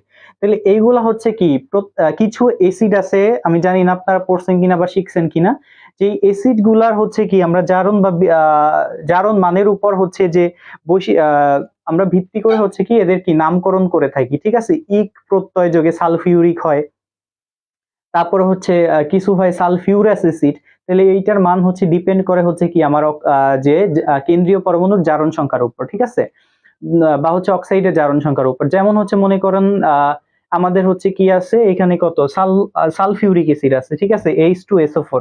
তাহলে এখানে কেন্দ্রীয় পরমাণু হচ্ছে কি সালফার, তাহলে সালফারের জারণ মান হচ্ছে কত? +6। তাহলে +6 হইলে আমাদের কোন প্রত্যয় যোগ হয়? ইক প্রত্যয় যোগ হয়, সালফিউরিক, ঠিক আছে। তাহলে কি হবে? এটার নাম সালফিউরিক। আবার কিছু কিছু অ্যাসিড আছে যাদের কেন্দ্রীয় পরমাণুর জারণ মান যদি +3 থাকে অথবা +2 থাকে, তখন সেটাকে কি বলবো আমরা? বা +4 থাকে, তখন সেটাকে কি মেবি সালফিউরাস বলে, ঠিক আছে। যে H2SO3, তাহলে তখন কত? 3 3 দুগুণী 6, 2, তখন দেখেন কত আসে? 4 আসে। তাহলে 4 আসলে এটার নাম কি হয়ে যায়? H2SO3 হইলে তখন আমরা এটার নামকরণ কি বলি? সালফিউরাস। তাহলে কিছু কেন্দ্রীয় পরমাণুর জারণ মানের উপর হচ্ছে কি কিছু কিছু অ্যাসিডের নামকরণ করা হয় শেষে ইক প্রত্যয় অথবা আস প্রত্যয়, অথবা হচ্ছে আরো হচ্ছে কি অনেক বিভিন্ন ধরনের কি নিয়ম আছে, তাই না? এখন দেখেন নিচের অ্যাসিড গুলোর মধ্যে কোনটা পাইরো অ্যাসিড? তাহলে প্রথমটা তো বললামই, পরেরটাও বললাম, পরেরটাও বললাম, তাহলে একটা বাকি থাকে। ইতিমধ্যে যারা অ্যান্সার দিয়েছেন তারা খুব বুদ্ধিমান, উপস্থিত বুদ্ধি আছে ভালো, ঠিক আছে। সাইমা সিনথি, বন্দনা পল, এরপরে হচ্ছে মাহমুদা সুলতানা মুক্তা বলেছেন 15D, H2S2O7। তাহলে এখন কথা হচ্ছে ভাইয়া, আমরা এই যে পাইরো অ্যাসিডটা কিভাবে চিনবো? যদি পাইরো অ্যাসিড চিনতে চান তাহলে হচ্ছে কি করতে হবে? আমাদের সালফেট, ঠিক আছে, বা সালফার ডাইঅক্সাইড, এই সালফার ডাইঅক্সাইডের হচ্ছে কি আমাদের মানে দুইটা অক্সাইড থাকতে হবে। কেন্দ্রীয় পরমাণুর কি দুইটা অক্সাইড থাকলে হচ্ছে আমরা সেইটাকে হচ্ছে কি বলতে পারি? সেটাকে হচ্ছে আমরা কি বলতে পারি? পাইরো। যেমন হচ্ছে মনে করেন হচ্ছে কত, যদি SO3 থাকে আর SO4 থাকে, ঠিক আছে, বা SO3 থাকে, SO2 থাকে বা 4 থাকে, কত আপনারা ক্যালকুলেট করেন, S2 কত হয়? O7 হয়। তাহলে এখানে কত? দুইটা অক্সাইড বিদ্যমান, এজন্য দুইটা অক্সাইড বিধায়, কেন্দ্রীয় পরমাণুর দুইটা অক্সাইড বিধায় এরা হচ্ছে কি আমাদের পাইরো অ্যাসিড, ঠিক আছে। এরা হচ্ছে আমাদের কি অ্যাসিড? পাইরো অ্যাসিড। আচ্ছা, তাহলে কেন্দ্রীয় পরমাণুর অক্সাইড বিধায় এগুলাকে হচ্ছে আমরা কি অ্যাসিড বলি? পাইরো অ্যাসিড বলি।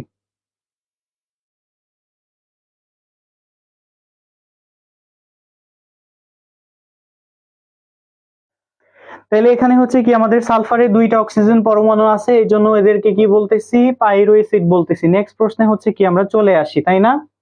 গ্লুবার লবণের সংকেত কি? এটা গ্লুবার হবে, ঠিক আছে, গ্লুবার। গ্লুবার লবণের সংকেত কি? এটা সবাই পারেন আই গেস, যেহেতু আপনাদের ব্রাঞ্চে হচ্ছে আপনারা কি নিয়মিত এক্সাম দেন, এটা তো পারার কথা।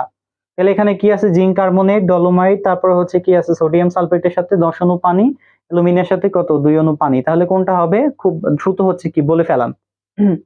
গ্লুবার লবণ অথবা অনেকে বলে গ্লোবার লবণ। তাহলে এই লবণের হচ্ছে সংকেতটা অথবা ফর্মুলাটা কি বলে বলে ফেলুন, ঠিক আছে, খুব দ্রুত। তাহলে অপশন ক, খ, গ, ঘ কোনটা হবে?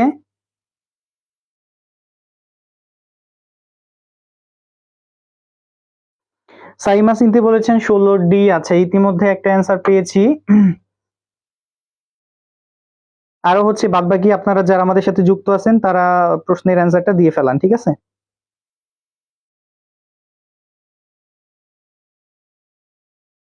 আচ্ছা, অনেকেই বলেছেন ডি, তাইলে ম্যাক্সিমাম যখন হচ্ছে বলে একটা জিনিস তাইলে কি ওইটা অবশ্যই সঠিক হয়। তাহলে কি আপনারা হচ্ছে আপনাদের অ্যান্সারটা হচ্ছে কি গ্রহণযোগ্য এবং কি সঠিক। তাহলে গ্লুবার লবণের সংকেত হচ্ছে কোনটা? গ্লুবার লবণের সংকেত হচ্ছে ডি, সোডিয়াম সালফেটের সাথে হচ্ছে কত 10 অণু পানি। আচ্ছা নেক্সট প্রশ্নে চলে যাচ্ছি, পি ব্লকের নব আবিষ্কৃত মৌল কি? পি ব্লকের নব আবিষ্কৃত মৌল কি? একটু আগে কি পড়লাম, পি ব্লকের মৌল সংখ্যা কতটা? 36টা। তাইলে এখন যখন পি ব্লক বলছে তখন মৌল সংখ্যা জানতে হবে, প্লাস পি ব্লকের কি কি বৈশিষ্ট্য আছে বৈশিষ্ট্যগুলো জানতে হবে, প্লাস হচ্ছে পি ব্লকের কোনো ব্যতিক্রম বৈশিষ্ট্য আছে কিনা সেগুলা জানতে হবে। এবং এই যে এখন আসছে কি নব আবিষ্কৃত মৌল, এখন ওইটা ব্লকের ডেসক্রিপশন। এজন্য বলা হয় যে মূল বই হচ্ছে কি ভালো করে পড়তে, মূল বইয়ের মধ্যে কিন্তু এগুলো সবই আছে। তাইলে নব আবিষ্কৃত মৌল হচ্ছে কি লোবেরিয়াম, ঠিক আছে। তাহলে এইটা হচ্ছে কি আমাদের অ্যান্সার।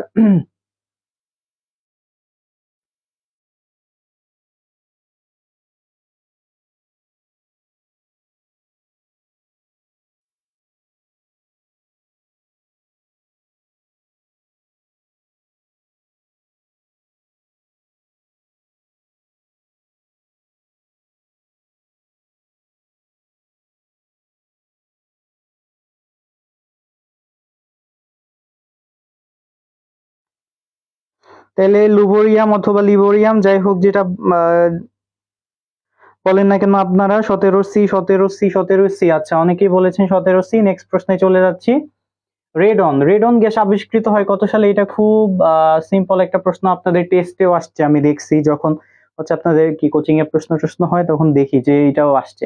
তাহলে এটাও হচ্ছে আই গেস পারার কথা, ঠিক আছে। রেডন গ্যাস আবিষ্কার করা হয় কত সালে? তাহলে বলে দিচ্ছি 1800 কত 98 সাল, কত 1898 সাল। ওকে পরবর্তী প্রশ্নে চলে যাচ্ছি, এই যে দেখেন লেড অক্সাইডকে দ্রবীভূত করতে নিচের কোনটা ব্যবহার করা হয়? খুবই গুরুত্বপূর্ণ একটা প্রশ্ন। লেড অক্সাইডকে দ্রবীভূত করতে কোনটা ব্যবহার করা হয়? লেড অক্সাইডকে দ্রবীভূত করতে কোনটা ব্যবহার করা হয়? এখানে H3 হবে না, সরি H2 হবে, সালফিউরিক অ্যাসিড।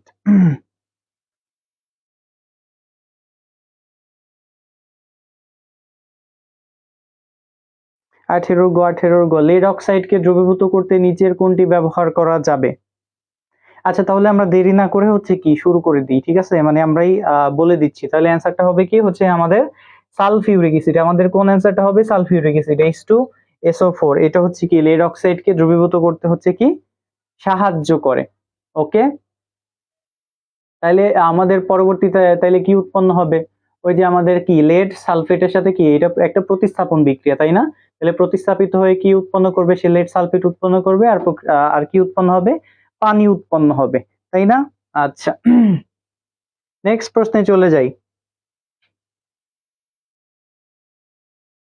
কোন তাপমাত্রায় হীরক গ্রাফাইটে পরিণত হয়? দেখেন কোন তাপমাত্রায় হীরক গ্রাফাইটে পরিণত হয়। এখন দেখেন যখন আমি হীরক পড়তেছি, যখন আমি গ্রাফাইট পড়তেছি, আমার দুইটা কি পয়েন্ট হচ্ছে এদের কোন ধরনের সংকরণ হয়, ঠিক আছে, এদের কি হাইব্রিডাইজেশনের টাইপ কি, বন্ধন কোণের পরিমাণ কত, অথবা কোন ধরনের সংকরণ হচ্ছে, তাইলে কি সেইটা হচ্ছে কি আমাদের জানতে হবে। হীরক হচ্ছে কি একটা অধাতু, সে কি বিদ্যুৎ পরিবহন করে না, কিন্তু গ্রাফাইট অধাতু হওয়া সত্ত্বেও কি কার্বনের একটা বিশেষ রূপভেদ, যেটা হচ্ছে কি বিদ্যুৎ পরিবহন করতেছে। এরপর হচ্ছে দেখেন হীরক আর কি গ্রাফাইট, তাহলে গ্রাফাইটে কোন ধরনের সংকরণ হয়? গ্রাফাইটে হচ্ছে কি আমার কি sp2 সংকরণ হয়। হীরকে কোন ধরনের সংকরণ হয়? হীরকে হচ্ছে কি sp3 সংকরণ হয়, ঠিক আছে। তাহলে এই যে এই বিষয়গুলো হচ্ছে কি করতে হবে আমাদের জানতে হবে। তাহলে এখন দেখেন মূল প্রশ্নটা হচ্ছে যে কি বলছে এখানে, কোন তাপমাত্রায় হীরক গ্রাফাইটে পরিণত হয়, কত তাপমাত্রায়? তাহলে টেম্পারেচারটা হচ্ছে কত? দেখেন টেম্পারেচারটা তাহলে কত হবে? টেম্পারেচারটা হবে 1000 ডিগ্রি সেন্টিগ্রেড, 1000 ডিগ্রি সেলসিয়াস, ঠিক আছে। আচ্ছা নেক্সট প্রশ্নে চলে যাই, আপনারা জাস্ট হচ্ছে কতগুলা যেগুলো আমি বলবো সেগুলা রেসপন্স করবেন, আর বাকিগুলা হচ্ছে কি আমি বুঝাই দিব। ওকে পরবর্তীতে হচ্ছে কি আমাদের কি একটা বিক্রিয়া আছে, ক্যালসিয়াম কার্বনেট, একটা বিয়োজন বিক্রিয়া, তাই না? ক্যালসিয়াম কার্বনেট বিয়োজিত হয়ে ক্যালসিয়াম অক্সাইড এবং হচ্ছে কি কার্বন ডাই অক্সাইডে পরিণত হলো। এই বিক্রিয়ায় কত ডিগ্রি সেন্টিগ্রেড তাপমাত্রা প্রয়োজন হয়? আচ্ছা এই বিক্রিয়ায় কত ডিগ্রি সেন্টিগ্রেড তাপমাত্রা প্রয়োজন হয়? কিছু তাপমাত্রা আছে যেগুলো হচ্ছে দেখেন স্পর্শ পদ্ধতি, তারপর হচ্ছে অসওয়াল্ড পদ্ধতি, আর হচ্ছে হেবার পদ্ধতি। এই তিনটা পদ্ধতি খুব ভালো করে পড়বেন। হেবার প্রণালীতে কি উৎপন্ন করতেছি আমরা? অ্যামোনিয়া উৎপন্ন করতেছি। আবার অ্যামোনিয়া টু হচ্ছে কি ইউরিয়া উৎপন্ন হচ্ছে। এরপরে হচ্ছে দেখেন পরবর্তীতে অসওয়াল্ড পদ্ধতিতে কি নাইট্রিক অ্যাসিড উৎপন্ন করা হচ্ছে, স্পর্শ পদ্ধতিতে কি উৎপন্ন করা হচ্ছে? সালফিউরিক অ্যাসিড উৎপন্ন করা হচ্ছে। তাহলে এই তিনটা পদ্ধতিতে কোনটা বিক্রিয়ক, কোনটা উৎপাদ, কোনটা প্রভাবক হিসেবে কাজ করতেছে, কোনটা হচ্ছে প্রভাবক সহায়ক হিসেবে কাজ করতেছে, ঠিক আছে, কত ডিগ্রি তাপমাত্রা ব্যবহার করা হচ্ছে এবং সেইটার ধরন কি, সে কি তাপ উৎপাদী বিক্রিয়া নাকি তাপ হারি বিক্রিয়া নাকি জারণ বিক্রিয়া নাকি বিজারণ বিক্রিয়া, অর্থাৎ এইগুলো হচ্ছে কি পড়ে নিবেন। কারণ এগুলো হচ্ছে কি আমার বেসিক জিনিস, এগুলো যদি না জানেন তাহলে কিন্তু হবে না। ওকে, তাহলে হচ্ছে দেখেন যে ক্যালসিয়াম কার্বনেট থেকে ক্যালসিয়াম অক্সাইড এবং কি কার্বন ডাইঅক্সাইড উৎপন্ন হইলো, এই বিক্রিয়ায় কত ডিগ্রি সেন্টিগ্রেড তাপমাত্রা প্রয়োজন? তাইলে অ্যান্সার হবে কত? 550, 550 ডিগ্রি সেন্টিগ্রেড তাপমাত্রা। কত? 550, 550 ডিগ্রি সেলসিয়াস। ওকে, নেক্সট প্রশ্নে চলে যাচ্ছি।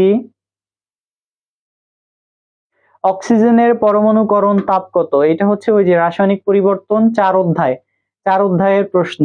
তাহলে দহন তাপ গত ক্লাসে, গত যে লেকচারে ওইখানে একটা ছিল যে পানির গলন তাপ কত, আর এইখানে আসছে অক্সিজেনের পরমাণুকরণ তাপ কত। তাহলে অক্সিজেনের পরমাণুকরণ তাপ দেখেন পরমাণুকরণ হচ্ছে কি পরমাণুতে কি পরিণত করা, তাইলে একক হচ্ছে কি দেখেন কেজি পার মোল। তাইলে অ্যান্সারটা কত হবে? 249। অ্যান্সার হবে এইটা যে 249 পয়েন্ট কত 2। জাস্ট এইগুলো হচ্ছে কিন্তু জ্ঞানমূলক এবং কি মুখস্থমূলক, বোঝানোর কিছুই নাই। যেগুলা হচ্ছে দিব এগুলা হচ্ছে জাস্ট একটু দেখে নিবেন। আচ্ছা, 0.005 H2SO4 দ্রবণের পিএইচ কত হবে?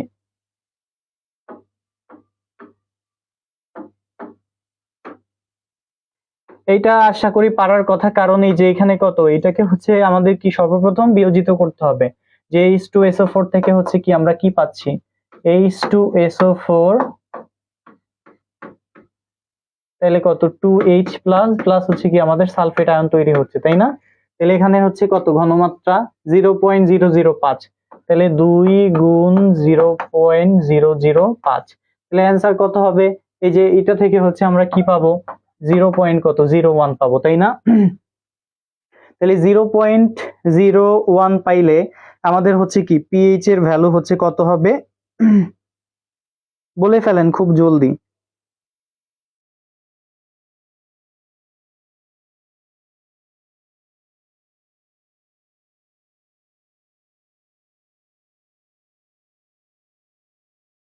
তাহলে দশমিকের পরে যে কয় ঘর থাকবে সেই কয় ঘরকে হচ্ছে কি আমরা পিএইচ হিসেবে কি কাউন্ট করব। এখন দেখেন এই যে সব সময় যে ইজি প্রশ্ন আসবে বা এই ধরনের প্রশ্ন আসবে এটা কিন্তু হবে না। আসিফ আপনি অ্যান্সার দিয়েছেন 23 হয়নি ভাইয়া, আপনার অ্যান্সারটা হয় নাই, ঠিক আছে? ওই যে আসিফ আফ্রিদির অ্যান্সারটা কিন্তু হয় নাই, ওই যে ও দিছে। তাহলে আমাদের দেখেন হচ্ছে এটা হবে না। তারপরে দশমিকের পর কয় ঘর আছে দেখেন, এরকম যদি থাকে যে আমাদের হাইড্রোজেন আয়নের ঘনমাত্রাটা যদি যে 0.01 অথবা 0.1 অথবা 0.0001 এরকম যদি থাকে, তাহলে দশমিকের পর যে কয় ঘর ওই কয় ঘরই হচ্ছে কি তার পিএইচ হবে। যেমন এই যে মনে করেন 2 দিয়ে হচ্ছে 0.05 কে গুণ করলাম, কত আসছে? 0.01 আসছে না? দশমিকের পর কয় ঘর আসছে? 2 ঘর আসছে, তার মানে ওর পিএইচ হচ্ছে কত? 2। ওর পিএইচ হচ্ছে কত? 2। আশা করি হচ্ছে বুঝতে পারছেন। এটা না বুঝতে পারলে আবার হচ্ছে কি বুঝাই দিচ্ছি, ঠিক আছে?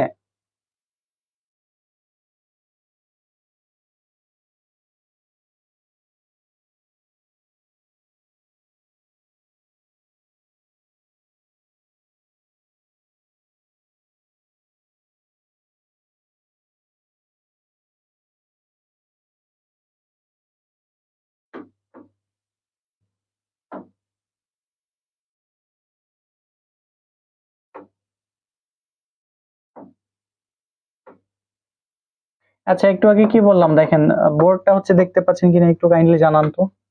H2SO4 কে বিয়োজন করার মাধ্যমে কি পাইলাম?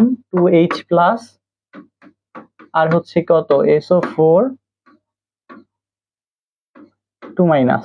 তাহলে এখানে হচ্ছে কত আমার ওই যে ওর আয়নের ঘনমাত্রা কত ছিল, যে হাইড্রোজেন আয়নের 0.005, তাই না? তাইলে এখানে কয় মোল হাইড্রোজেনের আগে কত 2 আছে, 2 দিয়ে এটাকে গুণ করব, তাহলে আমার কত 0.01। এখন দশমিকের পর কয় ঘর আছে, পিএইচ এর ভ্যালু হচ্ছে কত আমরা জানি, পিএইচ ইকুয়াল হচ্ছে কত মাইনাস কত লগ এইচ প্লাস, তাই না? এখন এক্সামে তো কি, এক্সামে কি ক্যালকুলেটর নিতে দিবে, ব্যবহার করতে দিবে, দিবে না, তাহলে এগুলা কি হচ্ছে কি আমাদের ম্যানুয়ালি শিখতে হবে। তাহলে দশমিকের পর কয় ঘর আছে, এক ঘর, দুই ঘর, তাহলে ওর পিএইচ হচ্ছে কত হবে, ওর পিএইচ হচ্ছে কত হবে 2 হবে, ওর পিএইচ কত 2। আশা করি হচ্ছে বুঝতে পারছেন, ঠিক আছে? আচ্ছা 23-এর সি, ঠিক আছে। তাইলে যারা যারা হচ্ছে 23-এর সি বলছেন আপনাদের অ্যান্সার কি ঠিক আছে। চাষাবাদের জন্য মাটির পিএইচ কত হওয়া প্রয়োজন, চাষাবাদের জন্য মাটির পিএইচ কত হওয়া প্রয়োজন।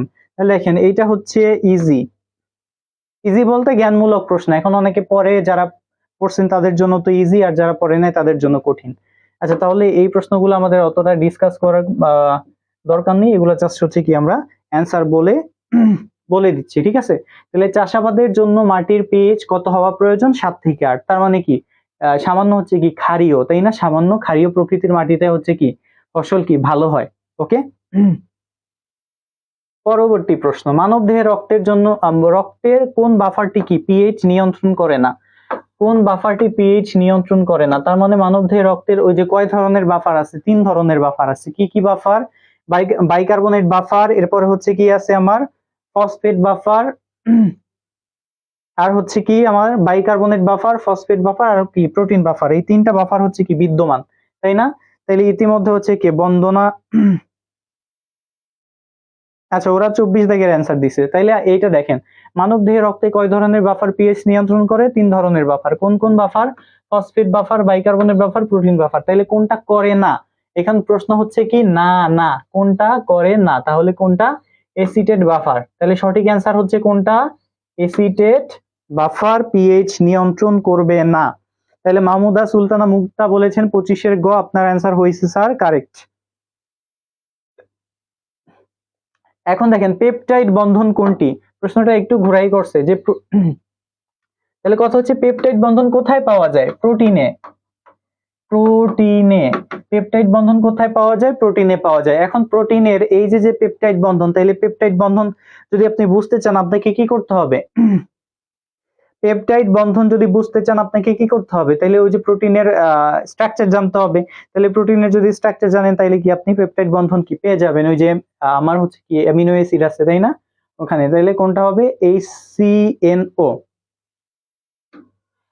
তাহলে পেপটাইড বন্ধন হচ্ছে কোনটা, এইটা।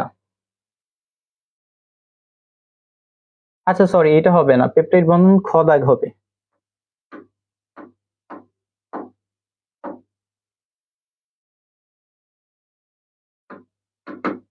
আচ্ছা করতেছে না,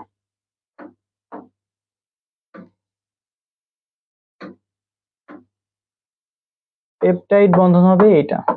ওকে, তাহলে দেখেন প্রোটিনে কোন ধরনের বন্ধন থাকে, পেপটাইড বন্ধন থাকে। তাহলে পেপটাইড বন্ধনকে কি দ্বারা চিনবেন, OCNH।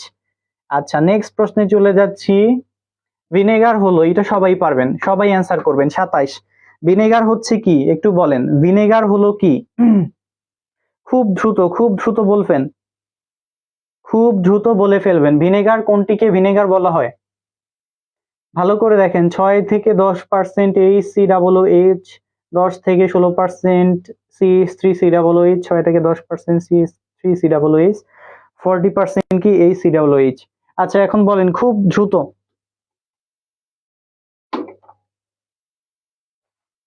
অ্যান্সারটা আশা করব খুব দ্রুত দিয়ে ফেলবেন।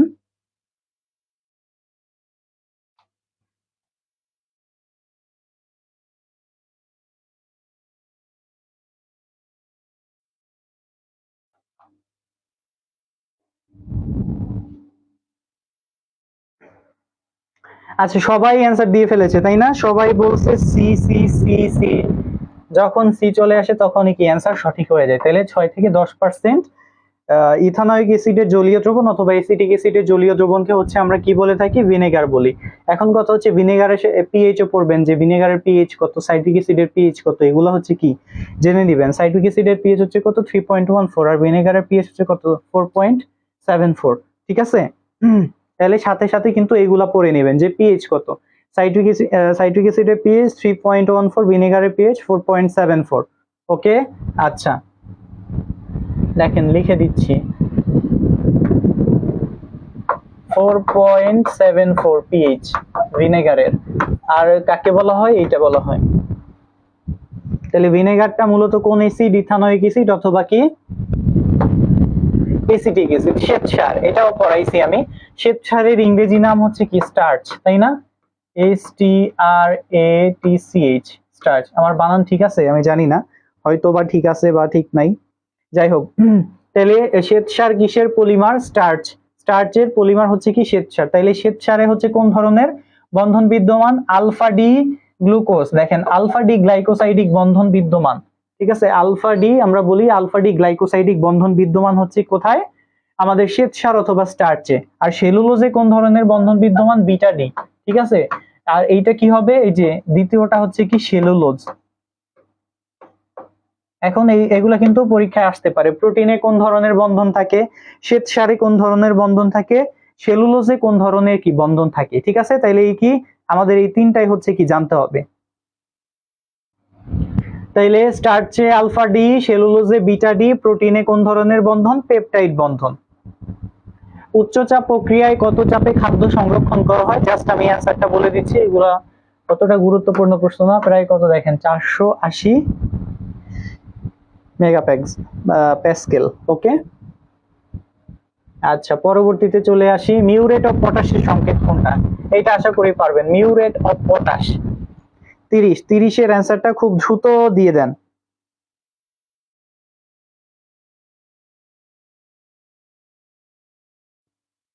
মিউরেট অফ পটাশের সংকেত কোনটি?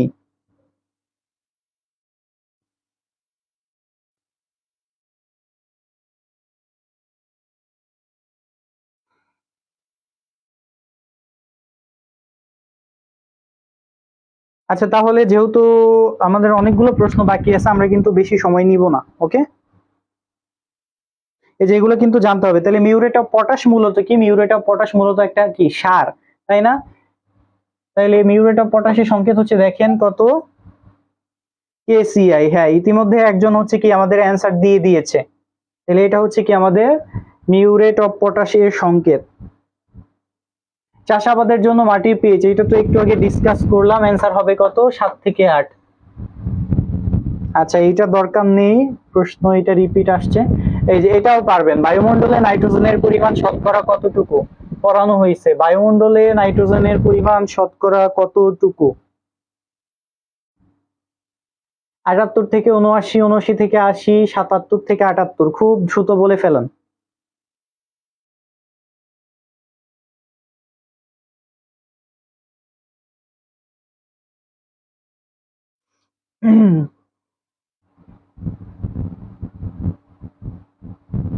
তাহলে যেটা হচ্ছে কি আমাদের মূল মানের হচ্ছে কি কাছাকাছি হবে, ওই রেঞ্জটা কিন্তু ধরবো। আমাদের বইতে কিন্তু রেঞ্জ হিসেবে দেওয়া নাই। ঠিক আছে, আপনাদের টেক্সট বইতে কিন্তু নাইট্রোজেনের ভ্যালু রেঞ্জ হিসেবে দেওয়া নাই, শুধু নরমাল হচ্ছে কি একটা মান দিয়ে দিছে। নাইট্রোজেনের ভ্যালু হচ্ছে কত, আয়তনমিতিক বা ভরমিতিক পদ্ধতিতে হচ্ছে কত, 78 পয়েন্ট কত, 0.9%, এরকম হচ্ছে কি একটা ছিল। তাহলে এই যে 78 পয়েন্ট দেখেন 0.9%, কার কাছে বেশি, 77-এর কাছে এই মানটা বেশি নাকি 79-এর কাছে এই মানটা বেশি? অবশ্যই কি 77 কাছে বেশি। তাহলে কোনটা হবে, গদাক হবে। তাহলে 77 থেকে কি 78%। ঠিক আছে, 77 টু 78%।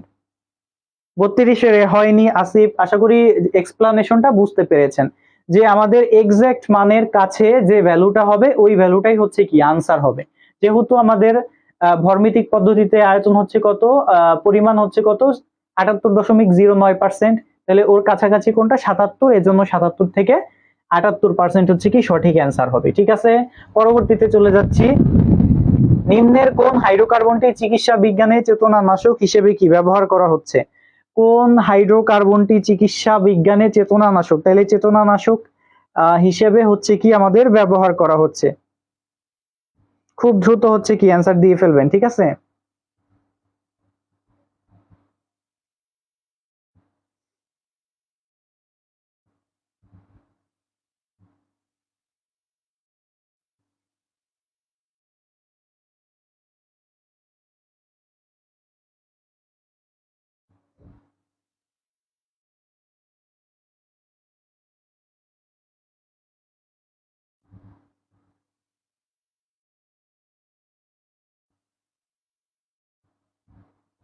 তাহলে অ্যান্সার হবে কি? অ্যান্সার হবে হচ্ছে 1 bromo 1 chloro, 1 bromo 1 chloro 1 tri fluorobromine, ঠিক আছে? এটা হবে খ দাগ।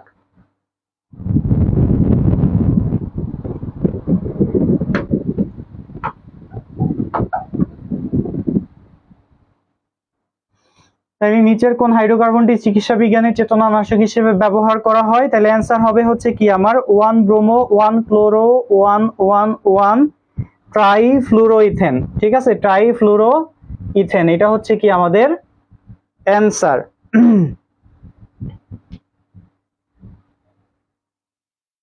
প্রাকৃতিক গ্যাসকে কত তাপমাত্রায় শীতল করলে এলএনজি পাওয়া যায়? দেখেন, এই যে এলএনজি, সিএনজি, আরে হচ্ছে কি একটা যেন আছে এলএনজি, আচ্ছা এলপিজি, এলএনজি, সিএনজি, এলপিজি, খুব ভালো করে পড়বেন, বিশেষ করে এদের পূর্ণরূপগুলো, ঠিক আছে? পূর্ণরূপগুলো হচ্ছে কি খুব ভালো করে পড়বেন। এলএনজি, সিএনজি আর হচ্ছে কি এলপিজির পূর্ণরূপগুলো খুব ভালো করে পড়বেন। আচ্ছা, তাহলে কত তাপমাত্রায় হচ্ছে কি শীতল করে এলএনজি তে রূপান্তর করা যায়? এটা হচ্ছে কাইন্ডলি একটু জানাবেন। শীতল, শীতল, ঠান্ডা, ঠিক আছে? ঠান্ডা হইলে প্রেসার কি বাড়ায় নাকি প্রেসার কমায়? এইটা একটু বলেন। যে গ্যাস সিলিন্ডারের মধ্যে কোনো গ্যাসকে যদি হচ্ছে কি ঢোকানো হয় তখন টেম্পারেচার কি রেইজ করা হয় নাকি টেম্পারেচার হচ্ছে কি ডিক্রিজ করা হয়, মানে কমানো হয়? তাহলে অবশ্যই কি কমানো হয়। তাহলে এখানে কোনটা সেলসিয়াস স্কেলে আছে দেখেন, এই যে খদাক, তাহলে কত -160 ডিগ্রি কি সেন্টিগ্রেড, এটা হচ্ছে কি আমাদের অ্যান্সার হবে। তাহলে প্রাকৃতিক গ্যাসকে কত তাপমাত্রায় শীতল করলে লিকুইফাইড ন্যাচারাল গ্যাসে হচ্ছে রূপান্তরিত করা হয়? -160 ডিগ্রি সেন্টিগ্রেড কে। এলএনজি কে কি বলা হয়? ক্লিন ফুয়েল বলা হয়। কি বলা হয়? ক্লিন ফুয়েল, ঠিক আছে? এলএনজি লিকুইফাইড ন্যাচারাল গ্যাস, পরীক্ষায় কিন্তু পূর্ণরূপ আসতে পারে। তারপরে বলতে পারে নিচের কোনটি ক্লিন ফুয়েল নামে পরিচিত? এলএনজি, এলএনজির প্রধান বা প্রধান উপাদান কোনটা? তাহলে প্রধান উপাদান হচ্ছে কোন গ্যাস? Methane gas. তাহলে এইগুলা হচ্ছে কি আপনাদের কি জানতে হবে, ঠিক আছে? এগুলা হচ্ছে জানতে হবে। নেক্সট প্রশ্নে চলে আসি। স্বাভাবিক অবস্থায় মানবদেহের রক্তের পিএইচ, এটা একেবারে সহজ প্রশ্ন, খুব দ্রুত অ্যান্সার দিবেন। প্রশ্ন দেখা মাত্রই হচ্ছে অ্যান্সার দিয়ে ফেলান। স্বাভাবিক অবস্থায় মানবদেহের রক্তের পিএইচ এর ভ্যালু কত?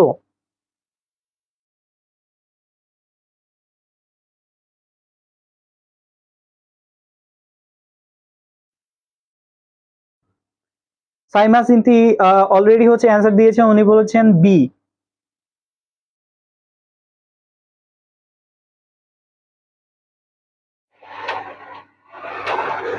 বাকিরা হচ্ছে খুব দ্রুত অ্যান্সার দিয়ে ফেলান, ঠিক আছে? সাইমা সিন্তি বলেছেন 35-এর বি, 35-এর বি। আচ্ছা, ওকে, ঠিক আছে। তাহলে যেহেতু হচ্ছে আপনার অ্যান্সার দিয়েছেন, ওকে, তাহলে 35-এর কি হবে? বি হবে 7.40, এটা সবাই জানেন। তাহলে দেখেন, এর পাশাপাশি আপনাদের আরো একটা জিনিস জানতে হবে। সেই জিনিসটা হচ্ছে কি, রক্তে যদি পিএইচ হুট করে বেড়ে যায়, রক্তের পিএইচ যদি পরিবর্তন হয়ে বেড়ে যায় অথবা রক্তের পিএইচ যদি পরিবর্তন হয়ে কমে যায়, সেই কন্ডিশনকে কি বলে? যদি রক্তের পিএইচ ফল করে অথবা কমে যায় তখন সেই কন্ডিশনকে হচ্ছে বলে কি? অ্যাসিডোসিস, তাই না? অ্যাসিডোসিস। আমি বললাম একজনের রক্তের পিএইচ হচ্ছে কত? 6.99, তার মানে কি তার পিএইচ কমে গেছে। এই রক্তের এই অবস্থাকে হচ্ছে আমরা কি বলি? অম্লীয় পরিবেশের সৃষ্টি হওয়া অথবা কি অ্যাসিডোসিস। আবার একজনের রক্তের পিএইচ মনে করেন কত? আমার 7.53 হয়েছে, ঠিক আছে? তখন এই অবস্থাকে কি বলবো? রক্তের পিএইচ ভ্যালু কি বেড়ে গেছে, অর্থাৎ কি ক্ষারীয় হয়েছে। তখন এই ক্ষারীয় কন্ডিশনকে হচ্ছে কি আমরা বলি অ্যালকালোসিস বা অ্যালকালাইসিস, ঠিক আছে? অ্যালকালোসিস। তাহলে অ্যাসিডোসিস, অ্যালকালোসিস, ব্লাডের পিএইচ কত, সবকিছু কি আমাদের জানতে হবে। আচ্ছা, পরবর্তী প্রশ্নে চলে যাই। দেখেন, ফেরি সায়ানাইড, ঠিক আছে। এ আয়রনের জারণ সংখ্যা কত?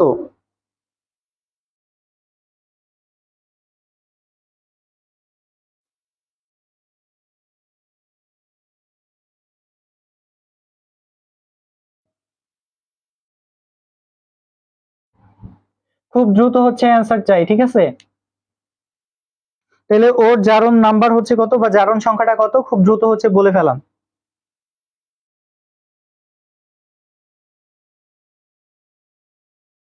একটা আছে ফেরো, একটা আছে ফেরি, আর একটা হচ্ছে কি হেক্সো। তাইলে আমাদের হচ্ছে কি সবকিছু দেখে, উদ্দীপকে কেমিক্যাল ফর্মুলাটা দেখে হচ্ছে ভালো করে জেনে এরপরে কি অ্যান্সার দিতে হবে। আর আয়রনের জারণ সংখ্যা কত হয়? আর আয়রনের জারণ সংখ্যা হচ্ছে কত হয় আমার? +2 হয়, প্লাস কি 3 হয়, তাই না? তার মানে কি এই দুটার মধ্যে থাকবে, তার মানে কোনটা হবে অ্যান্সার? দেখেন কোনটা আছে, কত হবে অ্যান্সার? অ্যান্সার হবে কত? +2, ঠিক আছে। আচ্ছা, আমাদের অনেকগুলো প্রশ্ন বাকি আছে, এজন্য আমরা হচ্ছে খুব দ্রুত সলভ করে ফেলবো, ঠিক আছে। 32 গ্রাম অক্সিজেনে অণুর সংখ্যা কত? এটা খুবই সহজ একটা প্রশ্ন। তাইলে আমরা কি জানি যে গ্রাম আণবিক ভর, তাই না?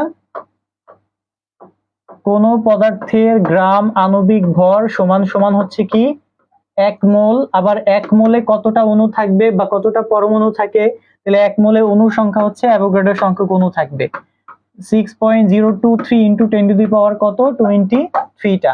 তাহলে গ্রাম আণবিক ভর সমান সমান কি 1 মোল। তাহলে এখানে কি বলছে? অক্সিজেন। তাহলে অক্সিজেনের গ্রাম আণবিক ভর হচ্ছে কত? 32। তাহলে 32 গ্রাম সমান সমান কত? 1 মোল অক্সিজেন।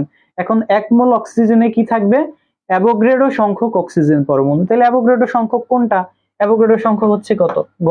তাহলে কত? 6.02 ইন্টু 10 টু দি পাওয়ার কত? 23। ঠিক আছে, এটা হচ্ছে কি আমাদের অ্যান্সার হবে। ইতিমধ্যে আসিফ আফ্রিদি হচ্ছে কি অ্যান্সার দিয়ে ফেলাইছে, তিনি বলেছেন 37 সি। আপনার অ্যান্সারটা কারেক্ট। আচ্ছা, পরবর্তী প্রশ্নে চলে যাই। নিম্নের কোনটি ফেনল রেডের বর্ণ পরিবর্তনে পিএইচ এর পরিসর? এই যে পিএইচ এর পরিসর কিন্তু গত ক্লাসে এসে পড়তে বলছি যে ফেনল রেড, এখন যাচাই করতে হবে ফেনল রেডটা হচ্ছে কি আমার অম্লীয় নাকি ক্ষারীয় নির্দেশক, ঠিক আছে। অম্লীয় নির্দেশক নাকি ক্ষারীয় নির্দেশক ফেনল রেডটা?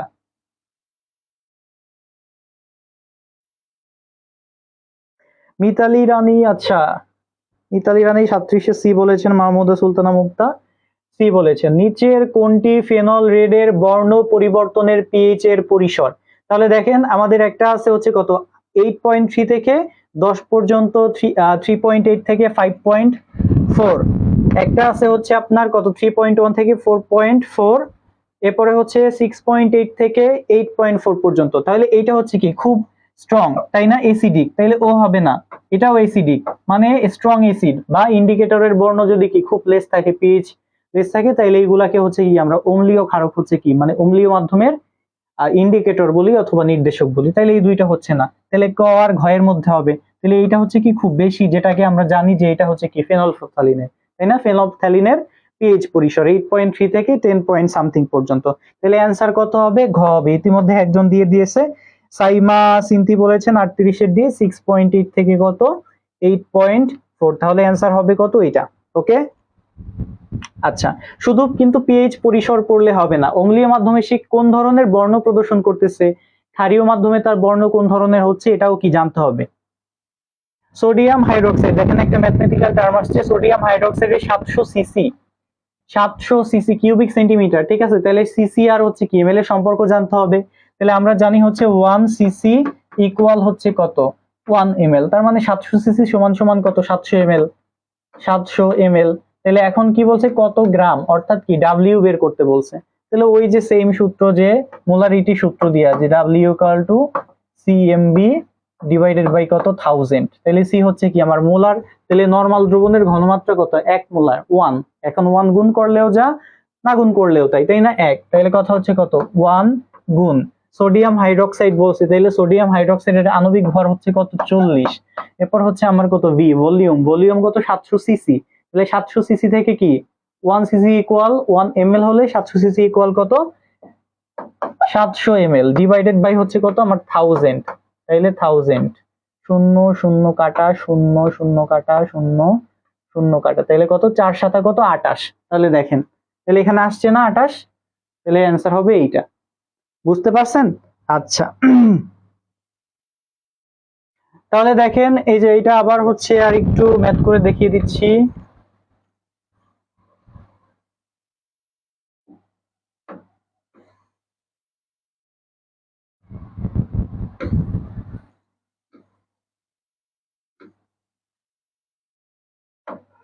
তাহলে আমরা কি বললাম, 1 ml ইকুয়াল 1 সিসি, সুতরাং 700 ml ইকুয়াল কত, তাই না? 700 সিসি। তাহলে ভি হচ্ছে কত, 700 ml। আর হচ্ছে ডাব্লিউ এর পরিমাণ কত, সি গুণ এম গুণ ভি ডিভাইডেড বাই 1000। নরমাল দ্রবণ বলছে, নরমাল, তাহলে নরমালের কত 1। এম হচ্ছে আণবিক ভর, সোডিয়াম হাইড্রোক্সাইডের কত 40, বি হচ্ছে কত 700, এরপরে হচ্ছে আমার কত 1000। এবার কাটাকাটি করেন, 4 7 28, 28 কত 28, তাহলে অ্যান্সার হবে কত আমাদের 28। ঠিক আছে, 28। আচ্ছা আমরা হচ্ছে নেক্সট প্রশ্নে চলে যাচ্ছি।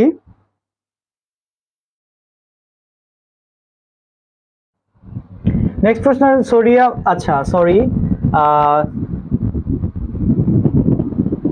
নেক্সট প্রশ্ন হচ্ছে 15 গ্রাম খড়ি মাটি। দেখেন ক্যালসিয়াম কার্বনেট, ক্যালসিয়াম কার্বনেটের সংকেত বা অন্য নাম হচ্ছে কি খড়ি মাটি, অথবা আমরা কি বলে থাকি চুনা পাথর, চুনা পাথরের সংকেত কি CaCO3। তাহলে খড়ি মাটির সংকেত কি CaCO3। এখন পরীক্ষায় আসতেও পারে যে what is the formula of খড়ি মাটি, তাই না? তাহলে কত হবে ক্যালসিয়াম কার্বনেট। এখন কি বলছে দেখেন প্রশ্নটা, 15 গ্রাম খড়ি মাটি অধিক তাপে পুড়ালে কি পরিমাণ গ্রাম ক্যালসিয়াম ক্যালসিয়াম অক্সাইড পাওয়া যায়। তার মানে এটা প্রথমে হচ্ছে কি আমাদের বিক্রিয়া করতে হবে। তাহলে প্রথমের বিক্রিয়াটা হচ্ছে কি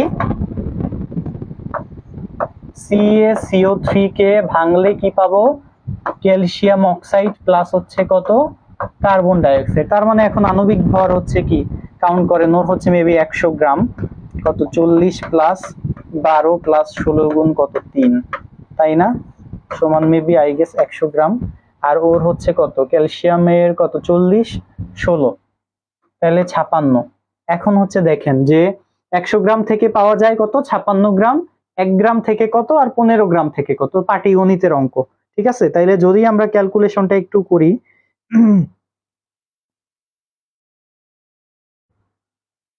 তাইলে হচ্ছে আপনার 15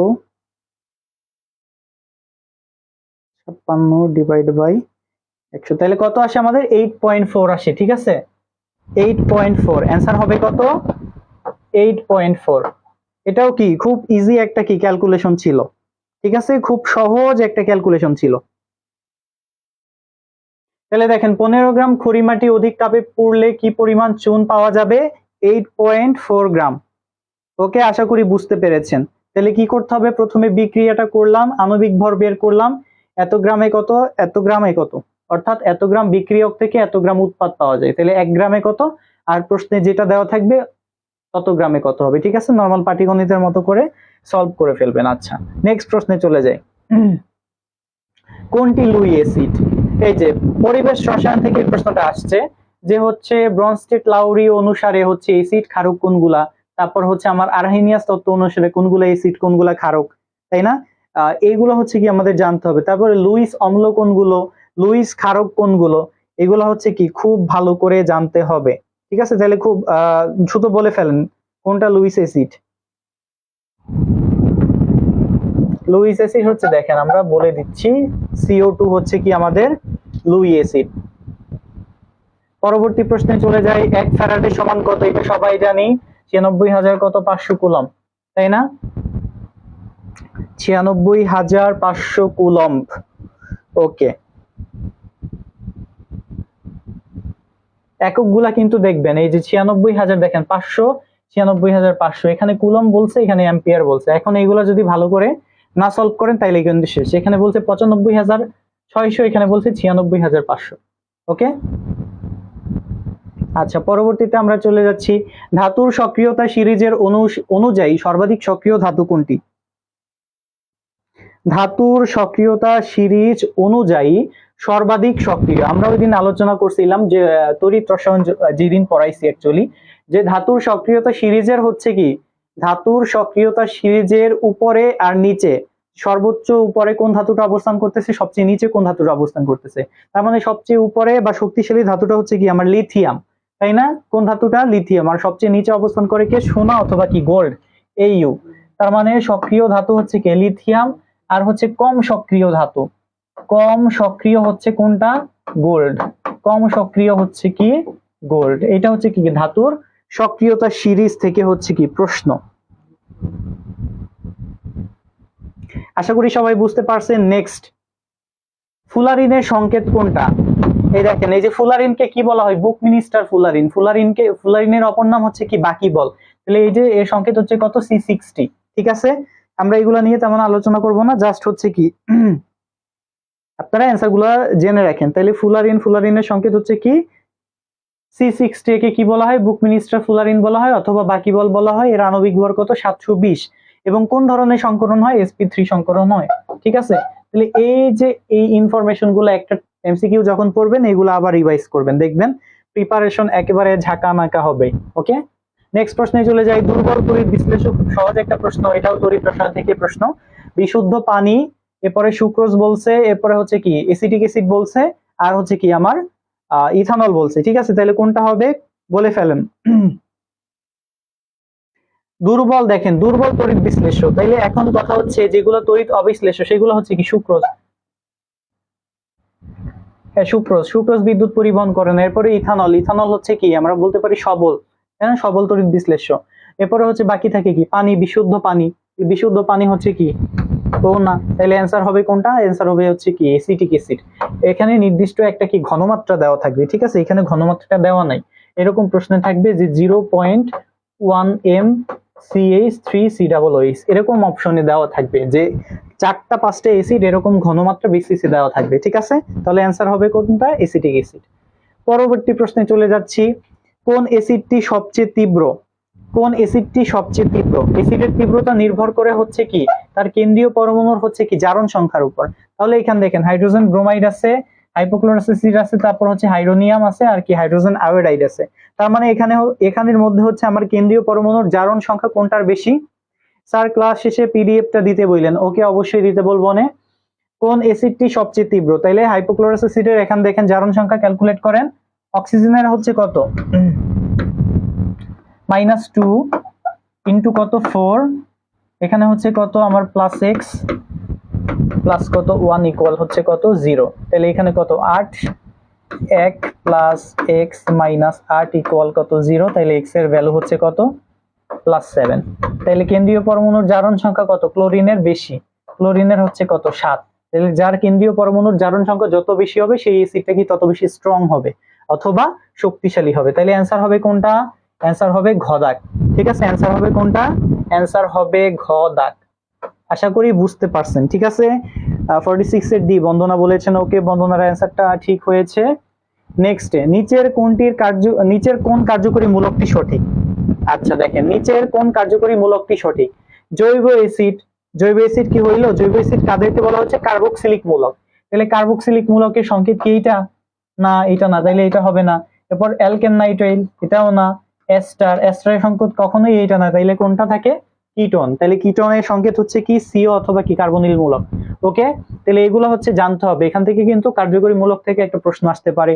অ্যালডিহাইডের মূলক কি, তারপর হচ্ছে অ্যালকোহলের মূলক কি, কিটোনের মূলক কি, এস্টারের মূলক কি, কার্বক্সিলিকের মূলক কি, তারপর নাইট্রাইল অথবা কি অ্যামিনো মূলক কি, সায়ানাইড মূলক কি। তাহলে এই মূলকগুলো হচ্ছে কি খুব খুব ভালো করে পড়তে হবে।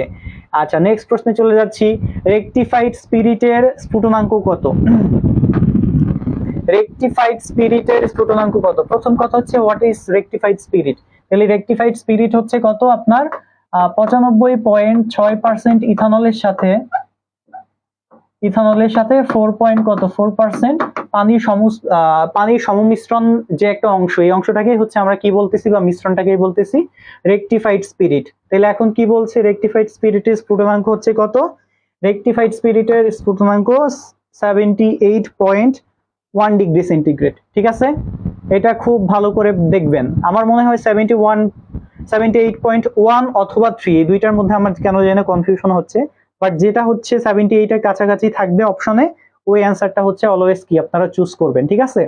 তাহলে প্রথমে পড়তে হবে রেকটিফাইড স্পিরিট কি, এইটার কোনো হচ্ছে এইটা বের করার অন্য কোনো উপায় আছে কিনা, ঠিক আছে, বের করার অন্য কোনো উপায় আছে কিনা, এবং হচ্ছে গলনাঙ্ক কত, স্ফুটনাঙ্ক কত। আচ্ছা, নেক্সট প্রশ্নে চলে যাচ্ছি। পিক্রিক অ্যাসিড হলো কোনটা? দেখেন পিক্রিক অ্যাসিড, ডেটল, ডেটলের হচ্ছে প্রধান উপাদান কি, ক্লোরোজাইলিনল। এখন ডেটলে কোন ধরনের অ্যাসিড ব্যবহার করা হয়?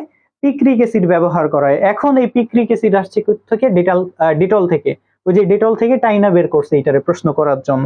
তাহলে এখন দেখেন পিক্রিক অ্যাসিডের সংকেত কোনটা, খুব দ্রুত হচ্ছে বলে ফেলেন।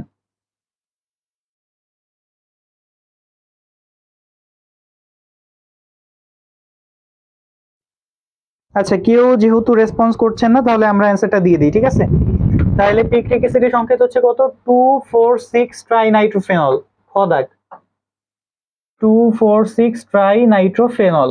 তাহলে এর হচ্ছে কি গাঠনিক সংকেত এবং ফর্মুলা উভয়টাই হচ্ছে কি দেখে নিবেন, ঠিক আছে। সর্বশেষ প্রশ্ন, পরম অ্যালকোহল কোনটা? পরম অ্যালকোহল কোনটা? তাহলে দেখেন পরম মানে কি, বিশুদ্ধ। পরম মানে কি, বিশুদ্ধ। তাহলে বিশুদ্ধ কোনটা, যেটা সবচেয়ে বেশি পরিমাণে থাকবে সেটাই, তাই না? আচ্ছা, বন্দনা পল বলেছেন 49 বি, মাহমুদা সুলতানা। আচ্ছা, আপনারা হচ্ছে ডিলে করে অ্যান্সার দিচ্ছেন, আমি তো একটা প্রশ্ন পার হয়ে আসি, এরপরে হচ্ছে আপনারা অ্যান্সার প্রোভাইড করছেন, তাহলে আমার তো হচ্ছে অসুবিধা হবে। ওকে, আমরা দেরি না করে হচ্ছে অ্যান্সারটা দিয়ে ফেলাই। পরম অ্যালকোহল কোনটি? দেখেন অ্যালকোহলের কিন্তু অনেকগুলা প্রকার ভেদ আছে। উড অ্যালকোহল আছে, পরম অ্যালকোহল আছে, রাবিং অ্যালকোহল আছে, আইসোপ্রোপাইল অ্যালকোহল আছে। তাহলে এই যে রাবিং অ্যালকোহল কোনগুলো, আইসোপ্রোপাইল অ্যালকোহল, আপনার প্রশ্নে যেটা আসছে শুধুমাত্র ওইটা পড়বেন না, ঠিক আছে। প্রশ্নে যেটা আসছে ওইটার আশেপাশে, ওই টপিকের আশেপাশে যে প্রশ্নগুলো হতে পারে পসিবল প্রশ্ন, ওই প্রশ্নগুলো সবগুলো দেখে যাবেন। 50 সি হইল না তো, আমি বললাম পরম মানে বিশুদ্ধ বা বেশি, ঠিক আছে। তাইলে সবাই হচ্ছে সি বলতেছে, আসিফ আফ্রিদি সি বলছে, মুক্তাও সি বলছে, 50 সি। অ্যান্সার হবে কি খ, 100% ইথাইল অ্যালকোহল। অ্যাকচুয়ালি কোনো পদার্থই 100% বিশুদ্ধ হয় না। এখানে প্রশ্নে হয়তো থাকবে যে 99 অথবা 99.5%, ঠিক আছে। 100% তো কখনোই থাকে না, কারণ মানুষও 100% ভালো হয় না, কোনো পদার্থ 100% ভালো হয় না, তাদের মধ্যে ভেজাল কিছু না কিছু কি থাকবেই। এজন্য 100% পসিবল না, 99.5% অথবা 99% ইথাইল অ্যালকোহলকে হচ্ছে আমরা কি বলে থাকি, পরম অ্যালকোহল বলে থাকি। তো আশা করি হচ্ছে আজকের ক্লাসটা আমাদের এই পর্যন্তই ছিল। আপনারা সবাই ভালো থাকবেন, আপনাদের সবার জন্য অনেক অনেক শুভকামনা। খুব মনোযোগ দিয়ে পরীক্ষা দিবেন আশা করি, এবং এই সর্বশেষ কয়েকদিন কেমিস্ট্রির জন্য, কেমিস্ট্রিতে যদি ভালো করতে চান অবশ্যই কি টেক্সট বই তো পড়তেই হবে, আর হচ্ছে মেডিকেলের যে রসায়ন অংশ আছে, রসায়ন অংশ সলভ করে যাবেন। ঢাকা বিশ্ববিদ্যালয়ের এই ইউনিটের যে কেমিস্ট্রি অংশ আছে বা কেমিস্ট্রি প্রশ্ন আছে, ওই কেমিস্ট্রি প্রশ্নগুলো খুব খুব ভালো করে সলভ করবেন, ঠিক আছে। এইটা হচ্ছে আপনাদের জন্য আরেকটা বিশেষ সাজেশন হচ্ছে যে একটা প্রশ্ন দুইবার পড়বেন, ঠিক আছে। একটা প্রশ্ন হচ্ছে দুইবার করে পড়বেন, দেন হচ্ছে কি অ্যান্সার করবেন। ওকে, তো অনেক অনেক ভালো থাকেন, সবার জন্য শুভকামনা। আজকে এই পর্যন্তই। ওকে।